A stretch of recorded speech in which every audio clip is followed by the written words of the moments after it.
একজন স্বামী জানতে পারে তার সদ্য বিয়ে করা বউ মানুষ নয়, একটা ভয়ঙ্কর পরী, তখন তার কি করা উচিত ভেবে পায় না আহিন। রুমের সোফা এক কোণে ধপাস করে বসে পড়ে সে। আর চোখে একবার মেয়েটার দিকে তাকালো। মেয়েটা দিব্যি সিলিং ফ্যানের ওপর বসে পা দোলাতে দোলাতে চোখ বড় বড় করে আহিনের দিকে তাকিয়ে আছে। আহিন ঢক গিলে শক্ত কণ্ঠে মেয়েটির দিকে প্রশ্ন করল, আপনি কি আমার সাথে মজা করছেন? আপনি সত্যি পড়ি? মেয়েটা বিকট শব্দে হেসে উঠল।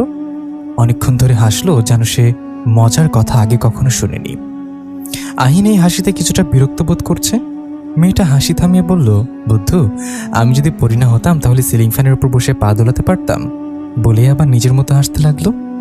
আহিন টেনশনে এক হাতে নিজের চুল ছিঁড়তে শুরু করলো। ভাবলো, ঠিকই তো, মেয়েটা যদি স্বাভাবিক মানুষ হতো তবে কি সিলিং ফ্যানের উপর বসে পা দোলাতে পারত? আহিনের মনে হচ্ছে সে একটা ঘোরের মধ্যে আছে, তাই সামনে যে ব্যাপারটা ঘটছে সেটা বিশ্বাস করতে পারছে না। মেয়েটা হাসি বন্ধ করে আহিনের দিকে তাকালো। আহিন তখনও মেঝের দিকে তাকিয়ে চুল ছিঁড়তে ব্যস্ত। কে তো ভাবছিস, বিশ্বাস হচ্ছে না তাই তো? কথা শুনে আহিন মাথা তুলে মেয়েটির দিকে তাকায়। মেয়েটির সাথে সাথে এক লাফে সিলিং ফ্যান থেকে মেঝেতে এসে নামে। আহিন নিজের অবাকতা সামলে নেয়। এই মেয়ে সত্যি জিনপরি। সাধারণ মেয়ের পক্ষে অত উঁচু থেকে মেঝেতে লাফ দেওয়া অসম্ভব। মেয়েটি মাথা থেকে শাড়ির ঘোমটা ফেলে আঁচলটা কোমরে গুজে নেয়। তারপর আহিনের দিকে ঝুঁকে বলল, আমি নিজের আসল রূপ তোকে দেখাতে চাচ্ছি না, আশা করি যা প্রমাণ দিয়েছি তা যথেষ্ট। আহিন মেয়েটির চোখে থেকে চোখ সরিয়ে নিল। ভয়ে তার হৃৎপিণ্ড অস্বাভাবিকভাবে লাফাচ্ছে।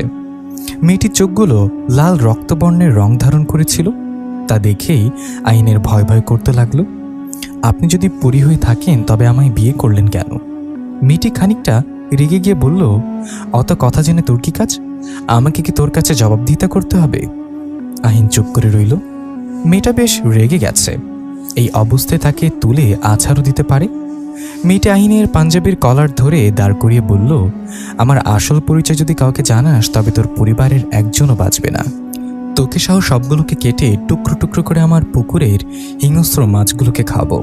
অতএব আমি যেভাবে চলতে থাকবো তাতে বাধা দিতে আসবি না। আমাকে কোনো ব্যাপারে জবাবদিহি করতে বাধ্য করবি না। এরপর মেয়েটা তার শাহাদাত আঙ্গুলের বড় নখ দিয়ে আহিনের চেহারায় আস্তে আস্তে আঁচড় কাটতে কাটতে বলে, কোনো রকম চালাকি করার চেষ্টা ভুলেও করবি না। আমি কিন্তু খুব শক্তিশালী পড়ি, সব বুঝতে পারি। এখন এখান থেকে যা। আহিন চুপচাপ রুম থেকে বেরিয়ে ছাদে চলে গেল। পুরো ব্যাপারটা এখনো কেবল তার ভয়ঙ্কর স্বপ্ন মনে হচ্ছে। আহিন সবে মাস্টার শেষ করে ব্যাংকে জব নিয়েছে।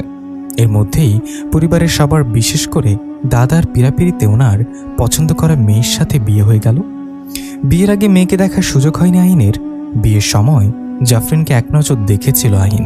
বেশ গোলগাল চেহারা, দুধে আলতা গায়ের রং, সুস্বাস্থ্যবতী, টানা টানা চোখ। এমন মায়াবী চেহারা দেখে জোর করে বিয়ে করার কষ্টটা ভুলে গিয়েছিল সে।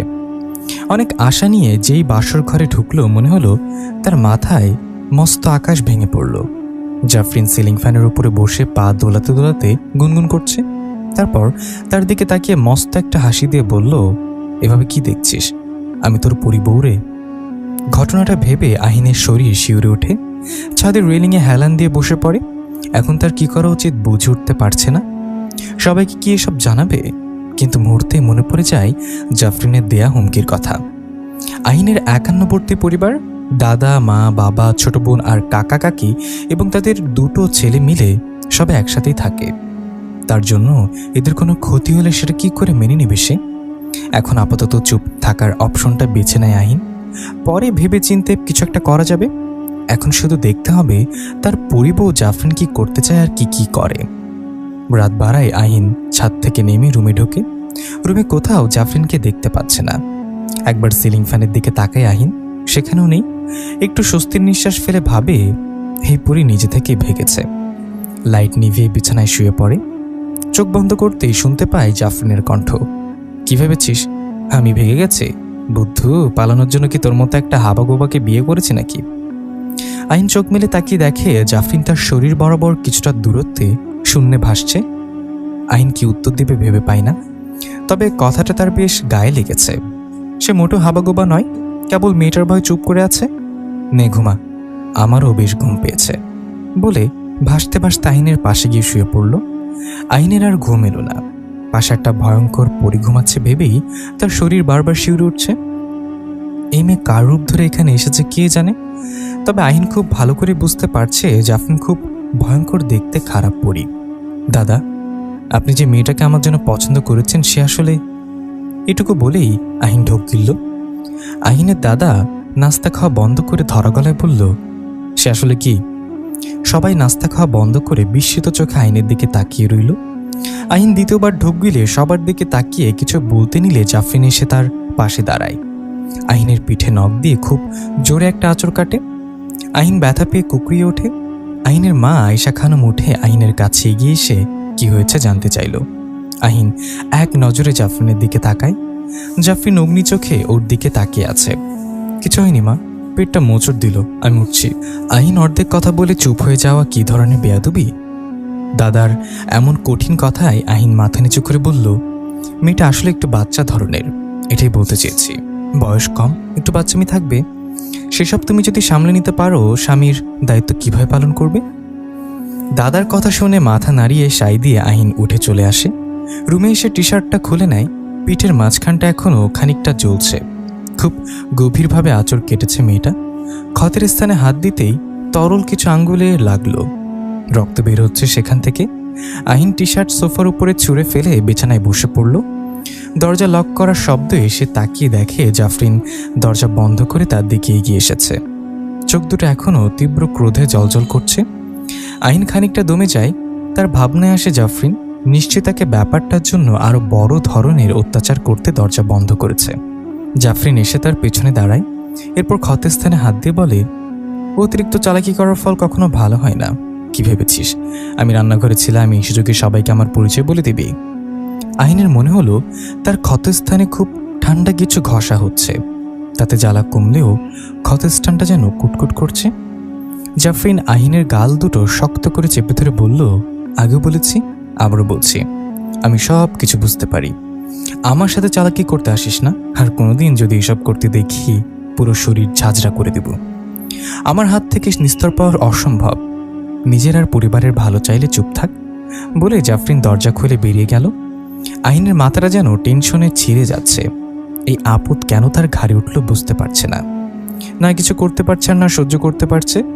এভাবে বেশ কিছুদিন কেটে যায়। এর মধ্যে আহিনের ছোট বোন অহনার সাথে জাফরিনের বেশ ভাব হয়েছে। অহনা সারাক্ষণ ভাবির পাশে ঘুরঘুর করে গল্প করে। জাফরিনও তার সাথে বেশ স্বাভাবিক আচরণ করে। বলতে গেলে সবার সাথেই সে অস্বাভাবিক।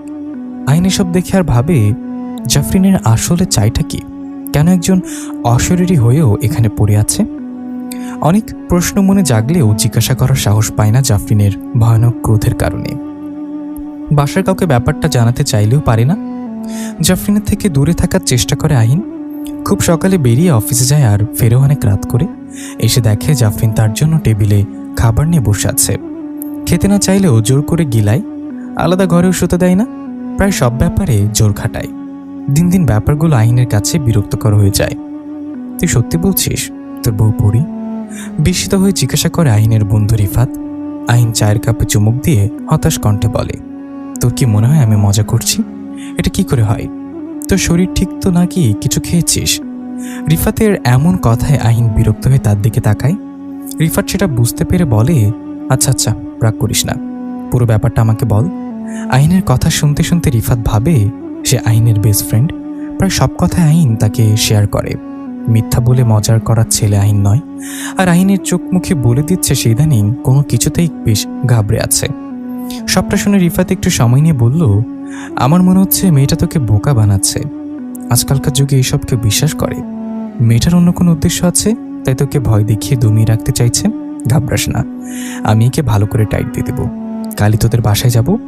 আহিন রিফাতের কথায় পুরোপুরি ভরসা না পেলেও কিছুটা আশ্বস্ত হয়। রিফাত সন্ধ্যার দিকে আহিনের বাসায় আসে। জাফরিন তখন অহনার সাথে বসে আড্ডা দিচ্ছে। রিফাতকে দেখে পা থেকে মাথা পর্যন্ত একবার ভালো করে তির্যক দৃষ্টিতে তাকায়। রিফাত জাফরিনকে দেখে হুমড়ি খেয়ে যায়। মেয়েটা হয়তো সত্যিকারের পরী না হতে পারে, দেখতে পরীর চেয়ে কম না। জাফরিনের আকর্ষণীয় শরীর তার কামনাকে জাগ্রত করে। আহিনকে সে মনে মনে গালি দিতে থাকে। এমন একটা মেয়েকে পরী ভেবে ভয় পায়। কিন্তু জাফরিনকে দেখে যে রিফাতের মাথা নষ্ট হয়ে গেছে সেটাকে কি করে বলবে? এর জন্য তো জাফরিনকে তার নিজের করে পাওয়া চাই। আহিন রিফাতকে বিদায় দিয়ে রুমে ঢুকতেই জাফরিন তাকে ধাক্কা দিয়ে শূন্যে ভাসিয়ে রাখে। তারপর নিজের শূন্য উঠে আহিনের চারপাশে হাঁটতে হাঁটতে বলতে লাগলো, তোর বন্ধু কেন এসেছিল? আহিন ভীত মুখে আমতামতা করে বলল, ও বিয়ের সময় আসেনি তো, তাই আজ বউ দেখতে এসেছিল। জাফরিন ভ্রু বাঁকিয়ে আহিনের দিকে তাকালো। আহিনের দম যেন আটকে এলো। জাফরিন কিছু বুঝে উঠতে পারিনি। জাফরিন আহিনকে নিচে নামিয়ে নিজে বেরিয়ে এলো। আহিন যেন কিছুটা হাঁপ ছেড়ে বাঁচল। রিফাতের চোখের সামনে বারবার জাফরিনের শরীরের দৃশ্য ভাসতে লাগলো। তার প্রচণ্ড নারী আসক্তি, তাই বন্ধুর বউ যেন এসব কল্পনা করতে তার বিবেকে বাঁচছে না। শুধু মনে হচ্ছে একবারের জন্য হলেও জাফরিনকে তার বিছানায় চাই। আহিন যেহেতু তার বউকে অশরীরী ভেবে ভয় পাচ্ছে, তাই ব্যাপারটা খুব বেশি কঠিন হবে না। এই ভেবে শয়তানি হাসি দিয়ে মনে মনে সে একটা প্ল্যান কষে নেয়। আহিন অফিস থেকে ফিরে গলার টাই আলগা করতে করতে রুমে ঢোকে। বেশ ক্লান্ত অনুভব করছে, গলা শুকিয়ে কাঠ হয়ে আছে। এক গ্লাস লাচ্চিতে গলা ভিজানোর ইচ্ছে হলো। বিড়বিড় করতে করতে বিছানায় গা এলিয়ে চোখ বুজে রাখে। জাফরিনের গলার খাকারির আওয়াজ শুনে চোখ মেলে উঠে বসে। মেয়েটার কণ্ঠ তার সামনে এলেই যেন খ্যাকারি আর কর্কশ রূপ ধারণ করে, যা শুনলে আহিনের বুক ধরফর করে ওঠে। উঠে বসে রুমের দিকে এদিক সেদিক চোখ বোলালো। জাফরিনকে দেখতে পেল না। এই বুদ্ধ, ওইদিকে কি দেখছিস? আমি উপরে। আহিন কণ্ঠ শুনে মাথা তুলে আলমারির উপরে তাকায়। জাফরিন সেখানে বসে দিব্যি পা দোলাতে দোলাতে আঙ্গুল চারটে ব্যস্ত। আর পৌরি করা পরা শাড়ি আঁচলটা নিচ অব্দি ঝুলে আছে। আপনি সারাক্ষণ উপরে কি করেন? সামান্য কাণ্ডজ্ঞান নেই? কেউ যদি রুমে ঢুকে এই অবস্থায় দেখে নেয়? কথাটা শুনেই জাফরিন চোখ বড় বড় করে আহিনের দিকে তাকায়। সেই দৃষ্টিতে আহিনের গলা মিয়ে আসে। তোর থেকে আমার কাণ্ডজ্ঞান অনেক বেশি। অযথা আমার কানের কাছে জ্ঞান জ্ঞান করিস না তো। বা পাশে তাকিয়ে দেখ, তোর জন্য এক গ্লাস লাচ্ছি রাখা আছে। আহিন ঘাড় ঘুরিয়ে বা পাশে তাকায়। লাচ্ছি ভর্তি গ্লাসটা শূন্যে ভাসছে। অনেকটা অস্বস্তি নিয়ে গ্লাসটা হাতে নেয় সে। ভাবতে থাকে তার লাচ্ছি খেতে ইচ্ছে করছে, সেটা জাফরিন কি করে জানলো? তোর মনে কখনো কি চলে সেটা আমি আন্দাজ করতে পারি বলেই অট্ট হাসিতে ফেটে পড়ে জাফরিন। এতে কিছু মেশানো নেই তো? বলতে বলতে আহিন গ্লাসটায় চুমুক দেয়। আছে তো, মানুষের মলমূত্র। শোনা মাত্রই আহিন হাত থেকে গ্লাসটা ফেলে ওয়াক ওয়াক করতে করতে বাথরুমের দিকে ছুটে যায়। মেয়েটা তাকে আচ্ছা নাচাচ্ছে। খানিক বাদেই ফ্রেশ হয়ে গম্ভীর মুখে রুমে ফিরে আসে। জাফরিন এক লাফে নিচে নেমে আসে। তারপর দুই হাত দিয়ে শক্ত করে আহিনের গলা জড়িয়ে বলে, একটা আবদার ছিল তোর কাছে। এভাবে জড়িয়ে ধরায় আহিনের যেন নিঃশ্বাস আটকে আসছিল। মনে হচ্ছে জাফরিনের বিশাল দুটো হাত তার গলার দুপাশে সমান জোরে চেপে রেখেছে। প্রায় হাঁপাতে হাঁপাতে বলল, আগে গলা ছাড়ুন। জাফরিন আহিনের কথায় কর্ণপাত না করে বলতে লাগলো, আমার খুব আস্ত বকরির মাংস খেতে ইচ্ছে করছে। এনে দে, খাওয়াবি? রোজ রোজ শাকলতা খেয়ে জিভের ছাল উঠে গেছে। আহিন দম ফেলতে ফেলতে বলে, খাওয়াবা, আগে গলা ছাড়ুন। আমার বন্ধু জামাই বলে জোরে আহিনের গলা টেনে দিল। আহিন বিরক্ত দৃষ্টিতে জাফরিনের দিকে তাকালো। গালের পাশটায় ব্যথা হচ্ছে। এমনভাবে টেনেছে যেন গালের মাংস বের হতে চাচ্ছিল। যতই হোক, জাফরিনকে তার সহ্য করতে হচ্ছে। কোনো প্রশ্ন করলে কিংবা বিরক্ত দেখালেই তেরে এসে আঁচড় কাটে, নতুবা কানে নিচে ঠাটিয়ে চড় লাগিয়ে দেয়। সেদিন চড় খেয়ে 2 ঘন্টা পর্যন্ত আহিনের কানে কেবল শো শো আওয়াজ করছিল। সবকিছু দাঁতে দাঁত চেপে সহ্য করে আছে শুধু পরিবারের কথা ভেবে। আহিন শুয়ে শুয়ে চিন্তা করে, এসব অত্যাচারের সে আর সহ্য করবে না। অনেক হয়েছে। এবার নিজের প্রাণ নিয়ে এই মেয়ের থেকে পালাতে হবে। সে না থাকলে জাফরিন কাকে ভয় দেখাবে? তাই আর কারোর ক্ষতি করার প্রশ্ন ওঠে না। সুযোগ পেলেই সে পালাবেই বাড়ি থেকে। পরের দিন জাফরিনের ভয়ে আহিন বাজার থেকে আস্ত একটা মোটা সোটা বকরি কিনে বাড়ি ফেরে। বকরিটাকে উঠানের এক কোনায় বেঁধে ঘরে ঢুকতে দেখে জাফরিন আহানকে খুব জোরে একটা চড় মারল। এই দৃশ্য দেখে আহিন সহ তার মা ও কাকি থ হয়ে যায়। আয়েশা খানম ছুটে এসে জাফরিনের গালে দুটো চড় লাগিয়ে দেয়। তারপর পুরো ঘর নিস্তব্ধ। আহিনের শরীর কাঁপতে থাকে। মা এটা কি করলো? এখন যদি জাফরিন রেগে কি উল্টাপাল্টা কিছু করে বসে? এই মেয়ের তো কোনো ভরসা নেই। আহিন প্রায় ছুটে গিয়ে মায়ের গা ঘেঁষে দাঁড়ায়। আয়েশা খানম আহনাকে বুকে টেনে নিয়ে চেঁচাতে থাকে, 2 দিন হয়নি বাড়িতে এসেছো, এত সাহস কি করে হয় তোমার? আমার মেয়ের গায়ে হাত তুলো। জাফরিন মেঝের দিকে তাকিয়ে চুপ করে আছে। পায়ের নখ দিয়ে মেঝে খুঁড়ছে আপন মনে। আয়েশা খানম জাফরিনের এমন লাপাত্তা ভাব দেখে এক ধাক্কা দিয়ে বলে, আমার মেয়ে কি করেছে? কেন মারলে তুমি ওকে? আহিন হকচকিয়ে জাফরিনের দিকে তাকায়। জাফরিন এক দৃষ্টিতে আহানের দিকে তাকিয়ে আছে, তার মুখে কোনো কথা নেই। জাফরিনের এই চুপ থাকা আয়েশার মাথা আরো গরম করে দেয়। উনি এগিয়ে এসে আরো একটা চড় মারে জাফরিনের গালে। আইন এই ঘটনায় হতবাক হয়ে যায়, মুহূর্তে মাকে আটকানোর চেষ্টা করে। আইনের কোনো বাধা না মেনেই আয়েশা খানম বলতে থাকে, এই মেয়েকে আমার আগে থেকেই ভালো লাগেনি। জাত পরিচয়হীন একটা মেয়ের সাথে তোকে বেঁধে বিয়ে দিয়েছেন বাবা, তাও মেনে নিলাম, কিন্তু এই মেয়ে তো রীতিমতো বাড়িতে কর্তৃত্ব ফলাতে শুরু করেছে। এসব আমি সহ্য করব না। সারাদিন পটরানির মতো সারা বাড়ি চষে চষে বেড়াবে, তারপর অকারণে আমার মেয়েটাকে মারবে। এমন চেঁচামেচি শুনে বাইরের থেকে ছুটে আসে আহিনের দাদা মোতালেব খা। এসে হুঙ্কার ছাড়ে, কি হয়েছে কি? কারা তো অধপতন হয়েছে যে এত জোরে চিৎকার করে বাড়িটাকে নিলাম ঘর বানাচ্ছে? আয়েশা খানও চুপ পেরে যায়। শ্বশুরকে তিনি প্রচণ্ড ভয় পায়। কেবল তিনি নয়, বাড়ির সবাই তাকে অনেক ভয় পায় আর মেনে চলে। তার সামনে মুখ তুলে কথা বলার সাহস কারণ নেই। তাও আয়েশা কণ্ঠ মিহি করে বলল, আপনার নাতবো অকারণে আহনার গায়ে হাত তুলেছে। বারবার জিজ্ঞেস করার পরও কারণ বলছে না। ভাবি হিসেবে ননদীকে শাসন করার যথেষ্ট অধিকার আছে, তার জন্য কি তোমাকে জবাবদিহি করতে হবে আয়েশা? যাকে শাসন করেছে তাকে জিজ্ঞাসা করলেই হয় সে অপরাধ করেছে। আমি যেন আর কোনো রকম চিৎকার না শুনি বলেই লুঙ্গিতে শক্ত গিট্টু বাঁধতে বাঁধতে নিজের ঘরের দিকে হাঁটা দেয় মোতালেব খা। আয়েশা খানম রাগে বিড়বিড় করতে করতে অহনাকে নিয়ে চলে যায়। আহিন দীর্ঘশ্বাস ফেলে জাফরিনের দিকে তাকায় একবার। জাফরিন একইভাবে দাঁড়িয়ে আছে। আপনার জন্য বকরি কিনে এনেছি। জাফরিন আনন্দে একবার হেসে মুহূর্তে আবার হাসিটা মিলিয়ে মুখটা অন্ধকারে ঢেকে যায়। কোনো কিছু না বলেই জাফরিন রুমের দিকে এক প্রকার দৌড়ে চলে যায়। বকরিটা গেল কোথায় মা? আয়েশা খানম আঁচলে হাত মুছতে মুছতে বাসায় বাইরে জিজ্ঞাসা করে, কার বকরি? আহিন নিচু কণ্ঠে বলল, আমি কিনে এনেছিলাম। জাফরিন বকরির গোশত খেতে চেয়েছে। আয়েশা খানম মুখ বাঁকিয়ে উপহাসের হাসি এসে বলল, বিয়ের কদিন হলো এর মধ্যে বউয়ের আঁচলের তলে ঢুকে পড়লি? আমি কোনো বকরি দেখিনি। টাকা খরচ করে বউয়ের জন্য কিনেছিস তুই আর তোর বউ জানে। আমি একটা কথা সাফ জানিয়ে দিচ্ছি, বাড়িতে যেন বকরির গোস্ত না ঢোকে। এই বাড়িতে কেউ বকরি খায় না। তোর বউয়ের জন্য সারা বাড়িতে বকরির গন্ধ সহ্য করতে পারবো না।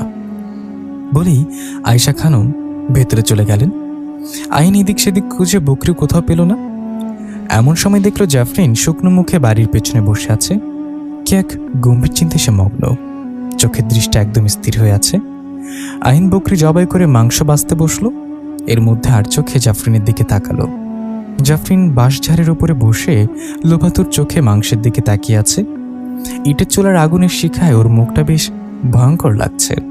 তার উপর চুলগুলো এলোমেলো ছেড়ে দিয়ে বাঁশঝাড়ের মাথায় বসে আছে মেয়েটা, যে কেউ দেখলেই ভূত বলে চিৎকার করে দিয়ে অজ্ঞান হয়ে যাবে। সকালে আনা বকরিটা কোথাও খুঁজে পায়নি আহিন। বাধ্য হয়ে বিকালে আরেকটা বকরি কিনে এনেছে।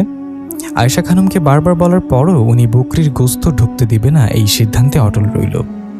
তাই আহিন প্রয়োজনীয় জিনিসপত্র নিয়ে বাড়ির পেছনে বাঁশবাগানের বকরির মাংস রান্নার আয়োজন করল। আজ জাফরিন তাকে কোনো প্রকার জোর করেনি, তবুও আহিন এসব করছে। আসলে তার মা বকাঝকা করার পর থেকে জাফরিন চুপ হয়ে গেছে। সেটা দেখে কেন যেন তার খারাপ লাগছিল। এই শোন, পায়ের হাড়গুলো টুকরো করিস না, ওটা এখন খাবো আমি। কথাটা শুনে আহিন বিস্মিত কণ্ঠে বলল, কাঁচা খাবেন? জাফরিন অট্টহাসি দিয়ে হাতটা লম্বা করে আহিনের হাত থেকে হাতটা কেড়ে নিল। এরপর বাঁশঝাড়ের মাথায় বসে কচকচ করে হাতটা চিবিয়ে খেতে লাগলো। এমনভাবে চেটে চেটে খাচ্ছে যেন অনেকদিন পর সে তার প্রিয় খাবার খেতে বসেছে। দৃশ্যটা দেখে আহিনের শরীর ঘিনঘিন করতে লাগলো, বমিও করে দিল। তার মাথাটা থেকে ঝিমঝিম করতে লাগলো। জাফরিন একটু চুপ থেকে বলল, নারী ভুঁড়িগুলো কি এদিক ওদিকের শিমুলতলায় গাছে রেখে আসবে? আমি ওখানে বসে খাবো, তোর আমার খাওয়া দেখে বমি পাচ্ছে। কথাটা শুনে আহিনের পেটে নারী ভুঁড়ি মোচড় দিয়ে উঠল। কোনো রকমে নারী ভুঁড়ি রেখে সে রান্নায় মনোযোগ দিল। ওদিক থেকে জোরে জোরে চিবিয়ে খাওয়ার শব্দ আসছে। শুনে আহিনের গা ঘিন ঘিন করে উঠছে। তার মনে হলো শুধু শুধু সে হাত পুড়িয়ে রান্না করছে। এই বকরিটা জাফরিন আস্তই কাঁচা খেতে পারত। রান্না শেষ হওয়া মাত্রই জাফরিন তার সামনে এসে দাঁড়ালো। তার মুখে এখনো কাঁচা মাংসের গন্ধ এবং তাজা রক্তের ছাপ লেগে আছে। আহিনের মনে হচ্ছে সে এক্ষুনি আবার বমি করবে, তাও নিজেকে সামলে নিয়ে ডেক ভর্তি মাংস জাফরিনের সামনে রাখে। জাফরিন গরম ধোয়া ওঠা ডেকচির মধ্যে হাত ঢুকিয়ে আস্ত হাতটা বের করে চাটে কিছুক্ষণ, তারপর আহিনের দিকে হাত বাড়িয়ে দিয়ে বলে, খাবি? আহিনা নিজেকে সামলাতে পারে না, হর হর করে বমি করে দেয় এবং জ্ঞান হারায়। বাইরে প্রচুর চেঁচামেচির আওয়াজ শুনে আহিন শোয়া থেকে উঠে বসল। শরীরটা ভীষণ দুর্বল লাগছে। কোনো রকমে গায়ে টি শার্টটা জড়িয়ে রুমের বাইরে বেরিয়ে এলো। আয়েশা খানম জাফরিনকে উঁচু গলায় ভীষণ বকাঝকা করছে। জাফরিন আগের মতোই পাত্তা না দিয়ে মাথা নিচু করে পায়ের নখ দিয়ে মেঝেতে খুঁড়তে ব্যস্ত। আহিন গিয়ে জাফরিনের পাশে দাঁড়াতে আয়েশা খানম তাকে টেনে তার পাশে দাঁড় করিয়ে গায়ে মাথায় হাত বুলিয়ে দিতে দিতে বলল, তোর কি শরীর এখন ঠিক আছে তো? হ্যাঁ মা, ঠিক আছে। এখন কি হয়েছে? কি হয়নি? কত বড় সাহস তোকে দিয়ে বকরি রান্না করায়, সেটা গন্ধ সহ্য করতে না পেরে তুই বমি করে অজ্ঞান হয়ে গিয়েছিলি। মেয়েটা তোকে কোলে বয়ে এনে আমাকে জিজ্ঞাসা করে কোথায় রাখবো এটাকে। কথাটা শুনে আহিন জাফরিনের দিকে তাকায়। আয়েশা খানম আবার বলতে শুরু করে, কেমন আক্কেল এই মেয়ের, তুই এর সাথে সারা জীবন সংসার করবি কি করে? এসব কথা এখন থাক, তোমরা ঘুমাতে দাও। দাদা ঘুমের ওষুধ খেয়ে ঘুমিয়েছেন, এখন ঘুম ভেঙে চেঁচামেচি শুনলে রেগে যাবে। আয়েশা খানম জাফরিনকে বকতে বকতে নিজের রুমে চলে যায়। জাফরিন এখনও একইভাবে দাঁড়িয়ে আছে। আহিন একবার তাকিয়ে সেখান থেকে চলে যায়। খানিক বাদে জাফরিন রুমে ঢুকে আহিনের পাশে বসে। আহিন ল্যাপটপে কাজ করছিল। ল্যাপটপ থেকে চোখ সরিয়ে জাফরিনের দিকে তাকিয়ে বলল, কিছু বলবেন? খাবি? আহিন আতকে উঠল। জাফরিন কি তাকে এখন আবার তার চাটা বকরির মাংস সাধবে? সাদার মেয়েও নয়, জোর করে গিলিয়ে দিবে। আহিন উঠে বেরিয়ে যাবে এমন সময় জাফরিন শক্ত করে আহিনের হাত চেপে ধরে। আহিন থমকে দাঁড়ায়। জাফরিন চোখ বড় বড় করে বলে, কোথাও নড়বি না, এখানে বস। আহিন না বসে একইভাবে দাঁড়িয়ে রইল। জাফরিন আরও 2 বার আহিনকে বসতে বলল, কিন্তু আহিন ভয়ে বসল না। তার ভাবনা, বসলে নিশ্চয়ই আফরিন তাকে জোর করে মাংস গিলাবে। এমন হলে বমির ঠেলায় তার নারী ভুঁড়ি সব বেরিয়ে আসবে। জাফরিন আহিনের হাত ছেড়েই সামনে গিয়ে তার গালে সজোর একটা থাপ্পড় বসিয়ে দেয়। চরখে আহিন চুপচাপ বিছানায় গিয়ে বসল। জাফরিন মস্ত বাটিতে চামচ নাড়াতে নাড়াতে বলল, বেশি বার বাড়তে মানা করেছি না? আমার কথা না শুনলে চরের উপর রাখবো। এভাবে একদিন বধির হয়ে যাবি, তখন আর কারোর কথাই শুনতে হবে না। তারপর চামচে স্যুপ তুলে আহিনের মুখের কাছে ধরল। আহিন কোনো কথা না বলে চুপচাপ খেয়ে নিল। জাফরিন টেবিলের ওপর পা গুটিয়ে বসে আচারের বয়ামে হাত ঢুকে অনেকটা আচার তুলে নিয়ে মজা করে খাচ্ছে। আহিন আর চোখে কয়েকবার জাফরিনের দিকে তাকালো। বাচ্চা মেয়ের মতো খাবল খাবল তুলে সারা মুখে মাখিয়ে খাচ্ছে। আচার কোথায় পেলেন? পাশের বাড়ির ছাদ থেকে। আহিন হতাশ হয়ে কপাল চাপড়ালো। এই মেয়ে শেফালি দাদির সুখাদাদে আচার নিয়ে এসেছে। দাদি তো এবার পুরো বাড়িতে তুমুল যুদ্ধ বাঁধিয়ে ছাড়বে। আচারের এক টুকরো চুষে খেতে খেতে বলল, ভাবিস না, কেউ দেখিনি, উড়ে গিয়ে টুপ করে নিয়ে এসেছি। জাফরিনের কথা শেষ হতেই শেফালি দাদি চিৎকার করতে করতে রুমে ঢুকে গেল। জাফরিনের হাতে বয়ামটা দেখে উনি অবাক হলেন না, উল্টো আয়েশা খানমকে ডেকে বললেন, আমি বলেছি না আমার চোখ খারাপ হয়নি? এই মেয়ে দুপুরবেলা উড়ে ছাদে গিয়ে আমার আচারের বয়াম নিয়ে পালিয়ে এসেছে। আয়েশা খানম রাগান্বিত চোখে জাফরিনের দিকে এগিয়ে বয়ামটা কেড়ে নিয়ে বলল, আচারের বয়ামটা তুমি কি চুরি করেছ? জাফরিন উত্তরে এই পাশে ওপাশে একবার মাথা হেলায়। পাশ থেকে শেফালি দাদি চাচাই, এই মেয়ে ভূত পেতনি আমি হলপ করে বলতে পারি। আহিন আমতামতা করে বলল, এসব কি বলছেন দাদি? ও চুরি করেছে সেটা ঠিক, কিন্তু উড়ে গিয়ে চুরি করেছে কিভাবে সম্ভব? আপনার বয়স আসলেই বেড়ে গেছে, এই জন্য বলি চশমা পরেন। এসব ভুজুম ভাজুম দিয়ে আহিন ব্যাপারটা সামনে নিল। সবাই চলে যাবার পর রুমের দরজা আটকে দিয়ে জাফরিন কাছে গিয়ে বলল, আপনার যা খেতে ইচ্ছে করবে আমাকে বলবেন, অন্য জিনিস চুরি করতে যাবেন কেন? জাফরিন মুহূর্তে বড় হাসি দিয়ে বলল, সত্যি এনে খাওয়াবি? তাহলে আমাকে 12 কেজি রসগোল্লা এনে দে। আহিন বিরক্ত নিয়ে তাকালো। জাফরিন খিলখিল করে হাসতে থাকে। ছাদের এক কোণায় বসে জাফরিন গোগ্রাসে মিষ্টি খাচ্ছে। ছানার রস মুখ বেয়ে তার চিবুক অব্দি চলে এসেছে। সেদিকে তার কোনো হুঁশ নেই। আহিন সিগারেট এক টান দিয়ে ধোয়া ছাড়ে আর কাশতে থাকে। জীবনে সিগারেট ছুঁয়ে দেখেনি সে, আজ খাওয়ার চেষ্টা করেছে, কারণ সে শুনেছে সিগারেট খেলে নাকি টেনশন কমে। জাফরিন তাকে যেমন টেনশন দিচ্ছে তাতে তার রুহু বেরিয়ে যাওয়ার উপক্রম। গভীর রাতে 12 কেজি মিষ্টি নিয়ে পাইপ বেয়ে ছাদে উঠেছে সে। সামনের দরজা দিয়ে এত মিষ্টি নিতে দেখলে আবার বাসায় ঝামেলা বাঁধবে। মেয়েটাকে ডেকে এনে বসিয়ে দিয়েছে মিষ্টির সামনে। ভাবতে ভাবতে আহিন জাফরিনের পাশে কিছুটা দূরত্ব বজায় রেখে বসে। আপনি সারাক্ষণ এলোমেলোভাবে চুল ছেড়ে রাখেন কেন? সুন্দর করে বেঁধে রাখতে পারেন না? জাফরিন মিষ্টি ভর্তি মুখ নিয়ে আহিনের দিকে তাকিয়ে কী সব বলে। আহিন বুঝতে না পেরে বলে, খাওয়া শেষ করে বলুন। জাফরিন মুখে পুরো রাখা সব মিষ্টি গিলে নিয়ে বলল, তাহলে কি তুই আর আমাকে ভয় পাবি? বলে আবার খিলখিল করে হাসতে থাকে। আহিনের মেজাজ খারাপ হয়ে যায়। মুহূর্তে সে ছাদ থেকে নিচে নেমে চলে আসে। আমি বোধহয় এবার পাগল হয়ে যাবো দোস্ত। রিফাত উদ্বিগ্ন হয়ে জিজ্ঞাসা করে, কেন রে, কি হয়েছে? এই মেয়েটা দিন দিন আমাকে যেভাবে অত্যাচার করছে তাতে আমি পাগল হয়ে যাওয়ার উপক্রম। একটা না একটা বায়না লেগেই থাকে। কথা না শুনলে চর আচর, মাঝে মাঝে কিলঘুষি তো আছেই। এসব শুনে রিফাত হাসে আর ভাবে আইনকে বোকা বানিয়ে জাফরিনের ভালোই মজা নিচ্ছে, কিন্তু আমার সাথে এসব পারবে না।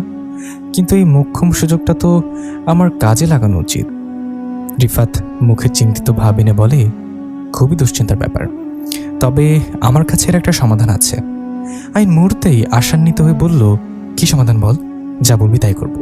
তাও আমি মানসিক যন্ত্রণা থেকে মুক্তি চাই। তুই জাফরিনকে আমার বাসায় নিয়ে আয়। আমার এক মামা আছে, খুব নামকরা ওঝা। ও যদি পরি হয়েই থাকে, মামা খুব ভালো করে টাইট দিতে পারবে। দেখবি এই জীবনে সে আর তোর কিংবা তোর পরিবারের আশেপাশেও যাবে না। সত্যি কাজ হবে, আমার উপর ভরসা রাখ। তুই শুধু কালোকে আমার বাসায় নিয়ে আয়, বাকিটা আমি দেখব। পরের দিন সন্ধ্যায় আহিন জাফরিনকে নিয়ে রিফাতের বাসায় আসে। জাফরিনকে ভেতরে ঘরে বসে রিফাত আর আহিন বেরিয়ে আসে। দোস্ত, তোর মামা কোথায়? একটু বাদে চলে আসবে। অনেকে কষ্টে এখানে এসেছি, দেখিস কাজটা যেন হয়।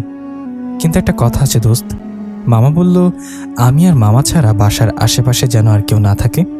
কারণ বুঝিসই তো ভূত প্রেতের ব্যাপার। তুই বরং বাসায় চলে যা, কাজ হয়ে গেলে আমি তোকে কল দিয়ে জানাবো। এই পরীকে এই দুনিয়া থেকে তার দুনিয়ায় পাঠিয়ে দেব। আইন একটু চুপ থেকে আমতা আমতা করতে করতে থাকে। রিফাত তা বুঝতে পেরে বলল, তুই কি আবার ওকে তোর বাড়িতে ফিরিয়ে নিয়ে যেতে চাস? ও কিন্তু তোর পরিবারের বড় ধরনের ক্ষতি করার অপেক্ষায় আছে। আইন অকচকিয়ে বলে উঠল, না না, অসম্ভব, আমি চলে যাচ্ছি। তুই কাজ হয়ে গেলে আমাকে জানাস। আইনকে বিদায় দিয়ে রিফাত ভেতরের ঘরে ঢুকে দরজা আটকে দেয়। তারপর সব নিস্তব্ধ। কিছু একটা ভেঙে পড়ার শব্দ পেয়ে আইন চোখ মেলল। ঘুমকাতর অবস্থায় চোখ ডলতে ডলতে উঠে বসল। চোখের সামনে জাফরিন দেখেই ভয়ে আঁতকে উঠল। জাফরিন তার বরাবর উল্টো হয়ে ঝুলে আছে। তার নিঃশ্বাসের সাথে ফুসফুস শব্দ হচ্ছে। চোখ থেকে যেন ঠিকরে আগুন বের হয়ে আসছে। দেখতে ভীষণ ভয়ঙ্কর লাগছে। জাফরিন এক লাফে আহিনের বুকের উপর এসে বসল। এক হাতে আহিনের গলা শক্ত করে চেপে ধরে আরেক হাতে কোষ একটা থাপ্পড় দিল আহিনকে। থাপ্পড় খেয়ে আহিন হতভম্ব হয়ে গেল। এই মেয়ে তো এত রেগে গেল কেন? তাহলে কি রিফাতের মামা কিছুই করতে পারল না? শালার শালা, তোর এত বড় সাহস কি করে হয়? আহিন ভয়ে চুপসে আছে। জাফরিন তার গলা এত শক্ত করে চেপে ধরেছে যে কোনো আওয়াজই বের হচ্ছে না। আমার সাথে চালাকি করার মজা আজ তোকে হারে হারে টের পাবো। জাফরিন উঠে আইনকে কোলে তুলে নিল। আইন হাত পা ছাড়ার চেষ্টা করছে, কিন্তু ব্যর্থ হচ্ছে। তার সারা শরীর যেন অবশ্যই আছে।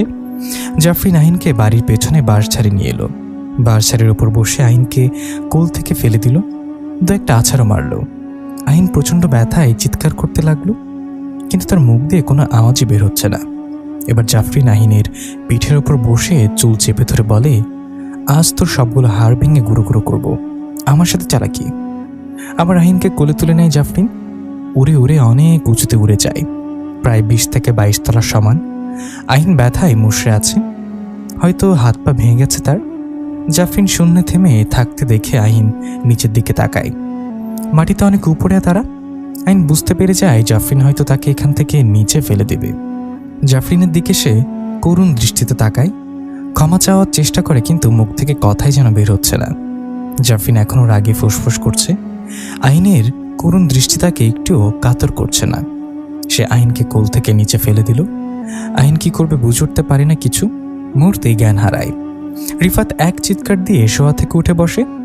তাকে এভাবে চিৎকার করতে দেখে নার্স ছুটে আসে। রিফাত জোরে জোরে নিঃশ্বাস ফেলতে থাকে। তার কপালে বিন্দু বিন্দু ঘাম জমে আছে। শরীরের গাঁটে গাঁটে এখনো প্রচণ্ড ব্যথা। কাল যখন সে জাফরিনকে ছোঁয়ার জন্য তার কাছে যায়, জাফরিন এক লাফে আলমারির উপরে উঠে যায়। খিলখিল করে হাসতে থাকে। লুচুর ঘরে লুচু, তোর উদ্দেশ্য আমি জানি না ভেবেছিস?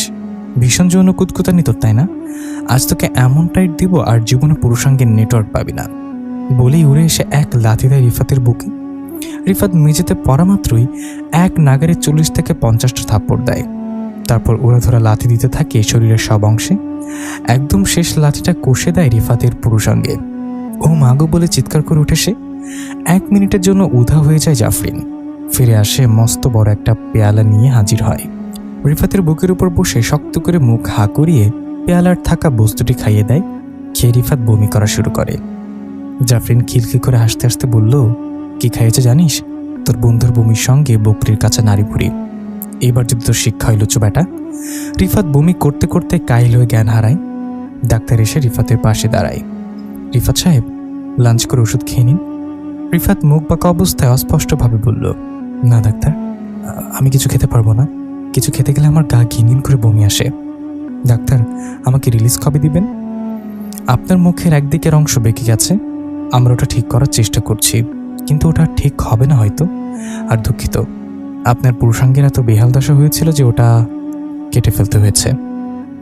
বুকের বাঁ পাশে একটা হাড় সরে গেছে, আমরা ওটা কোনো রকমে ঠিক করে বসিয়ে দিয়েছি, তাই আর কিছুদিন আপনাকে হাসপাতালে থাকতে হবে। রিফাত সব শুনে চিৎকার করে কেঁদে উঠল। আয়েশা খানও মাহিনের মাথায় হাত বোলাতে বোলাতে মুখে আঁচল চেপে ধরে কেঁদে উঠলেন। আমি জানতাম তোর সাথে খারাপ কিছুই হবে। এই মেয়ে তোকে শান্তিতে থাকতে দেবে না, ওর জন্য তোর আরো অনেক ক্ষতি হবে। মোতালেব খা এক ধমক ছাড়ে, কি শুরু করেছে বৌমা? আহিনের হাত ভেঙেছে এখানে, জাফরিনের কি দোষ? আহিন, তোর হাত কি করে ভাঙলো? আহিন এক নজরে জাফরিনের দিকে তাকায়। জাফরিন চোখ টিপে দেয় আহিনকে। আহিন থতমত খেয়ে যায়। এই মেয়ে তার সাথে কি শুরু করেছে সেই ভালো জানি। কোল থেকে ফেলার সাথে সাথে নিচে নেমে আবার ধরে ফেলে তাকে, না হলে এতক্ষণে আর বাঁচা লাগতো না। অফিসের সিঁড়িতে পিছলে পড়ে গিয়েছিলাম। অহনা বলে উঠল, ভাইয়া তুই তো কাল খুব তাড়াতাড়ি অফিস থেকে ফিরে শুয়ে পড়েছিলি, তাহলে পিছলে পড়লি কি করে? আরে অফিসে না, বাথরুমে। আয়েশা খানম সন্দেহের দৃষ্টিতে তাকায় আহিনের দিকে। নিজের ছেলেটাকে আজকাল স্বাভাবিক লাগে না তার। জাফরিনকে তার এসবের কারণ মনে হয় তার, কিন্তু আহিন তো তাকে কিছু বলতে চায় না। ব্যাপারটাকে আরও খুঁটিয়ে দেখার সিদ্ধান্ত নেয় আয়েশা খানম। সেদিনের পর থেকে রিফাতকে অনেকবার কল দেয় আহিন, কিন্তু রিসিভ হয় না। আহিন একটু দুশ্চিন্তায় পড়ে যায়। হাত এখন ঠিক হয়ে গেছে, তাই অফিসে যাওয়ার জন্য রেডি হচ্ছে আহিন। ভেবে নিল অফিস থেকে ফেরার সময় রিফাতের সাথে দেখা করে আসবে। সেদিন কি হয়েছিল সেটা তার জানা দরকার। চুলে জেল দিয়ে টাই ঠিক করতে করতে বের হয়ে যায় আহিন। জাফরিন দরজায় হাত মেলে ধরে আটকে জিজ্ঞাসা করে, ফুলবাবু সেজে কোথায় যাস? আহিন চুপ করে থেকে বলল, অফিসে। আসার সময় আমার জন্য বেশ ভালো মানের দামি আতর নিয়ে আসিস তো, আর এসব শাড়িটারে আমার পোষায় না, কিছু জামা নিয়ে আসিস। আহিন বিরক্ত নিয়ে তাকায় জাফরিনের দিকে। জাফরিন আহিনের জোরে গাল টেনে দিয়ে বলল, সেদিনের মাঠটা এত তাড়াতাড়ি ভুলে গেলি? আহিন মাথা নাড়িয়ে বেরিয়ে চলে আসে। আজকাল জাফরিনকে যত এড়িয়ে চলতে চায়, মেয়েরা যেন তত তার পিছু ছাড়তে চায় না। তোকে এতবার কল দিয়ে ধরিস না কেন? এই প্রশ্নে রিফাত আহিনের দিকে তাকায়, তারপর দৃষ্টি ফিরিয়ে নিয়ে বলল, হসপিটালে ছিলাম। মুখের এক পাশ বাঁকা কেন তোর? কথা এভাবে জড়তা নিয়ে বলছিস কেন? তোর বউ আমার এই অবস্থা করে ছেড়েছে। এই পরিণয় সাক্ষাৎ শাকচুন্নি। আগে বলেছিলাম, বাড়ি গিয়েও আমাকেও এমন মেরেছে যে হাত ভেঙে গিয়েছিল। নিজের খেয়াল রাখিস, আমি যাই। রিফাত আহিনের চলে যাওয়া দেখি বিড়বিড় করে বলতে লাগলো, আমি তো এর শেষ দেখে ছাড়ব। আহিন শার্ট খুলে সোফায় বসে চোখ বুজে একটু বিশ্রাম নিচ্ছে। জাফরিন গুনগুন করতে করতে আহিনের পাশে এসে বসলো, তারপর জিজ্ঞাসা করলো, আমার জিনিসগুলো কই? আহিন ওই অবস্থায় উদাস কণ্ঠে বলল, আনিনি। জাফরিন আহিনকে জোরে একটা ধাক্কা দিল, তাতে আহিন সোফা থেকে মেঝেতে পড়ে যায়। জাফরিন চোখ বড় বড় করে বলল, আমার কথা শুনছিস না তুই? কাল যদি জিনিসগুলো না পাই তাহলে দেখিস কি করি। আহিন ব্যাগ গোছাতে গোছাতে বারবার জাফরিনের দিকে তাকাচ্ছে। জাফরিন গভীর ঘুমে মগ্ন। এখনই সময় পালিয়ে যাওয়ার। এই মেয়ের সাথে থাকার সম্ভব হচ্ছে না তার। মেয়েটাকে তাকে তিলে তিলে মারবে বলেই মনে হচ্ছে। নিজেকে বাঁচাতে হলে এখান থেকে পালাতে হবে।